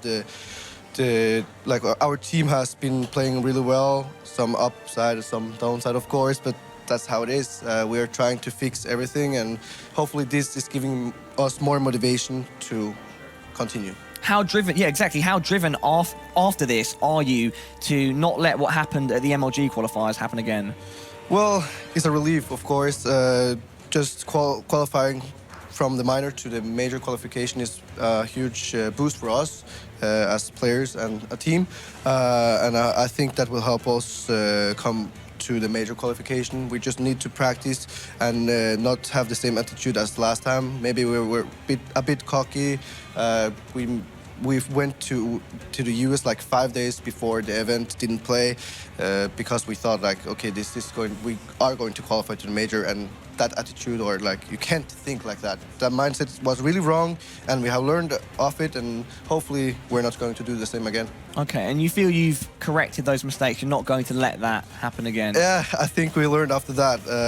That was like after losing the MLG qualifier, everyone was really down, and yeah, it's good to win something and get the boost up again. Any final questions from you guys? Otherwise, we'll look at the bracket. No? I think we covered everything, Yeah, really. all right. Well, Robina, have you got any final words before we look at the bracket? I want to thank the team Dignitas for helping us and everything like that. I want to thank everyone that is watching, the fans and such. And yeah, it was a good gift for me since I missed National Day in Norway tomorrow. So yeah, it was a good gift for me at least. Good. Well, a good way to end your trip. Congratulations on the first place here and the qualification. Let's take a look at the bracket, how the tournament played out. First of all, we had the upper bracket game 1, HellRaisers Orbit. It was 2-0 to HellRaisers. And then the upper bracket game 2, Dignitas versus ENCE, which was also a 2-0. The lower bracket round 1 between HellRaisers and ENCE was a 2-0 in favor of HellRaisers. The upper bracket final between Dignitas and Orbit was 2-1. Close for Orbit. They just missed out on actually qualifying for the offline qualifier for ESL 1 because in the lower bracket final they lost to HellRaisers 2-1, and then in the grand final it was Dignitas that took out HellRaisers 2-1. It could have been a 2-0 if Dignitas had pulled through on Dust 2. Do you guys have any thoughts on that? No, it's cool to see that Dignitas playing Dust 2. Obviously, something that we've not seen previously, but like Pimp did mention before the game, now that Inferno, one of the stronger maps from Dignitas, is out of the pool. They will have to expand. They will have to think of what they want to do. And Dust 2, obviously, you know, might be one that they want to get in there. And that was definitely a prominent performance. I think it all just fell apart in that one round where Tensky did not manage to get a kill onto Oscar, who then went on to get 2 more. And they got an afterplan situation that won. So it was just a matter of so many small details that basically won that map to HellRaisers even. There's no doubting it was 14-14 at the time retake. That was everything. One question I wish I'd actually asked Rubino now is he was AWPing on the CT side of Dust 2. I'm curious if they do go to Dust 2, if that's going to continue to be the case. We've just lost a light. I guess we're getting messages to hurry up now. Yeah. We've I guess run out of electricity since we've been here. So, if that's possible. Pimp, what do you think about Dust 2 for Dignitas? Is it a map that they could practice on and potentially bring it into their map pool proper? Yeah, I do believe like it was a map when I played with them that we at some point were good at, but MSL don't like it. Like he doesn't like playing Dust 2, and it's down to personal preference. You said Kierby doesn't like it either. Kierby, he does. I don't know if he likes it or not, okay, but he's not usually good on it. Like yes, compared to some of the other maps, like you see him play Mirage or Overpass every time he steps up and plays amazingly. When Dust 2, he seems to go a bit more missing from time to time. Obviously, they can get good at Dust 2. Like as Rubina said, they have now 3 weeks to practice, and 3 weeks with full practice is a lot these days because there are so many official matches. All the teams that are participating in this major qualifier will have a lot of official matches, a lot of lands to go to before. So Dignitas have a good, if Rubino, if they're gonna go into this with a good mindset, they have a good chance of coming prepared into this major qualifier. All right, well, we are pretty much finished. Guys, do you have any final words? We'll start with you. Metas, anything you want to say? Just a pleasure to be here working with all you awesome people. Pimp, great job on the desk, dude. Yeah. Really great by Who Pimp. knows? Yeah. Natu. I'm a pimp, yeah, I know. No, just thank you, everyone. Thanks, DreamHack. Thanks to, obviously, the teams for a great show. It's been a lot of close matches, obviously. Yeah, just been a good time, and that's about it. Pimp, what about you? Have you enjoyed your time on the desk after? Unfortunately, if you've tuned in sort of like later in the weekend, you might not have realised that Pimp was actually competing with SK, but unfortunately they went out in the early stages of competition. Not for long. Yeah, I've enjoyed, like, it's never fun losing, of course. I opted to come here and play, obviously play this final, which we didn't. Always great to try out the desk, and I hope that whoever have been watching out there have enjoyed, and I hope you have enjoyed working with me. Definitely. So yeah, glad to have tried it out, and maybe there's more of this in the future if I do decide to go out of tournaments earlier. Fantastic. Thank you very much. Decide to. I like the way you worded that. Fair enough. Thank you very much, Pimp, and thank you guys. Well, thank you to Helium and Launders. That is it from us here at DreamHack Tour. We have our 2 teams that have qualified for the ESL 1 offline qualifier. It is Dignitas and HellRaisers. They have also secured themselves some prize money, $30,000 to Dignitas and $15,000 to HellRaisers. A big thank you to the sponsors, of course, Alienware and Monster. It would not be possible without them to host these events. Thank you also to everyone on camera who I've been working with and DreamHack staff behind the camera too. Goodbye from us, and we will see you next time.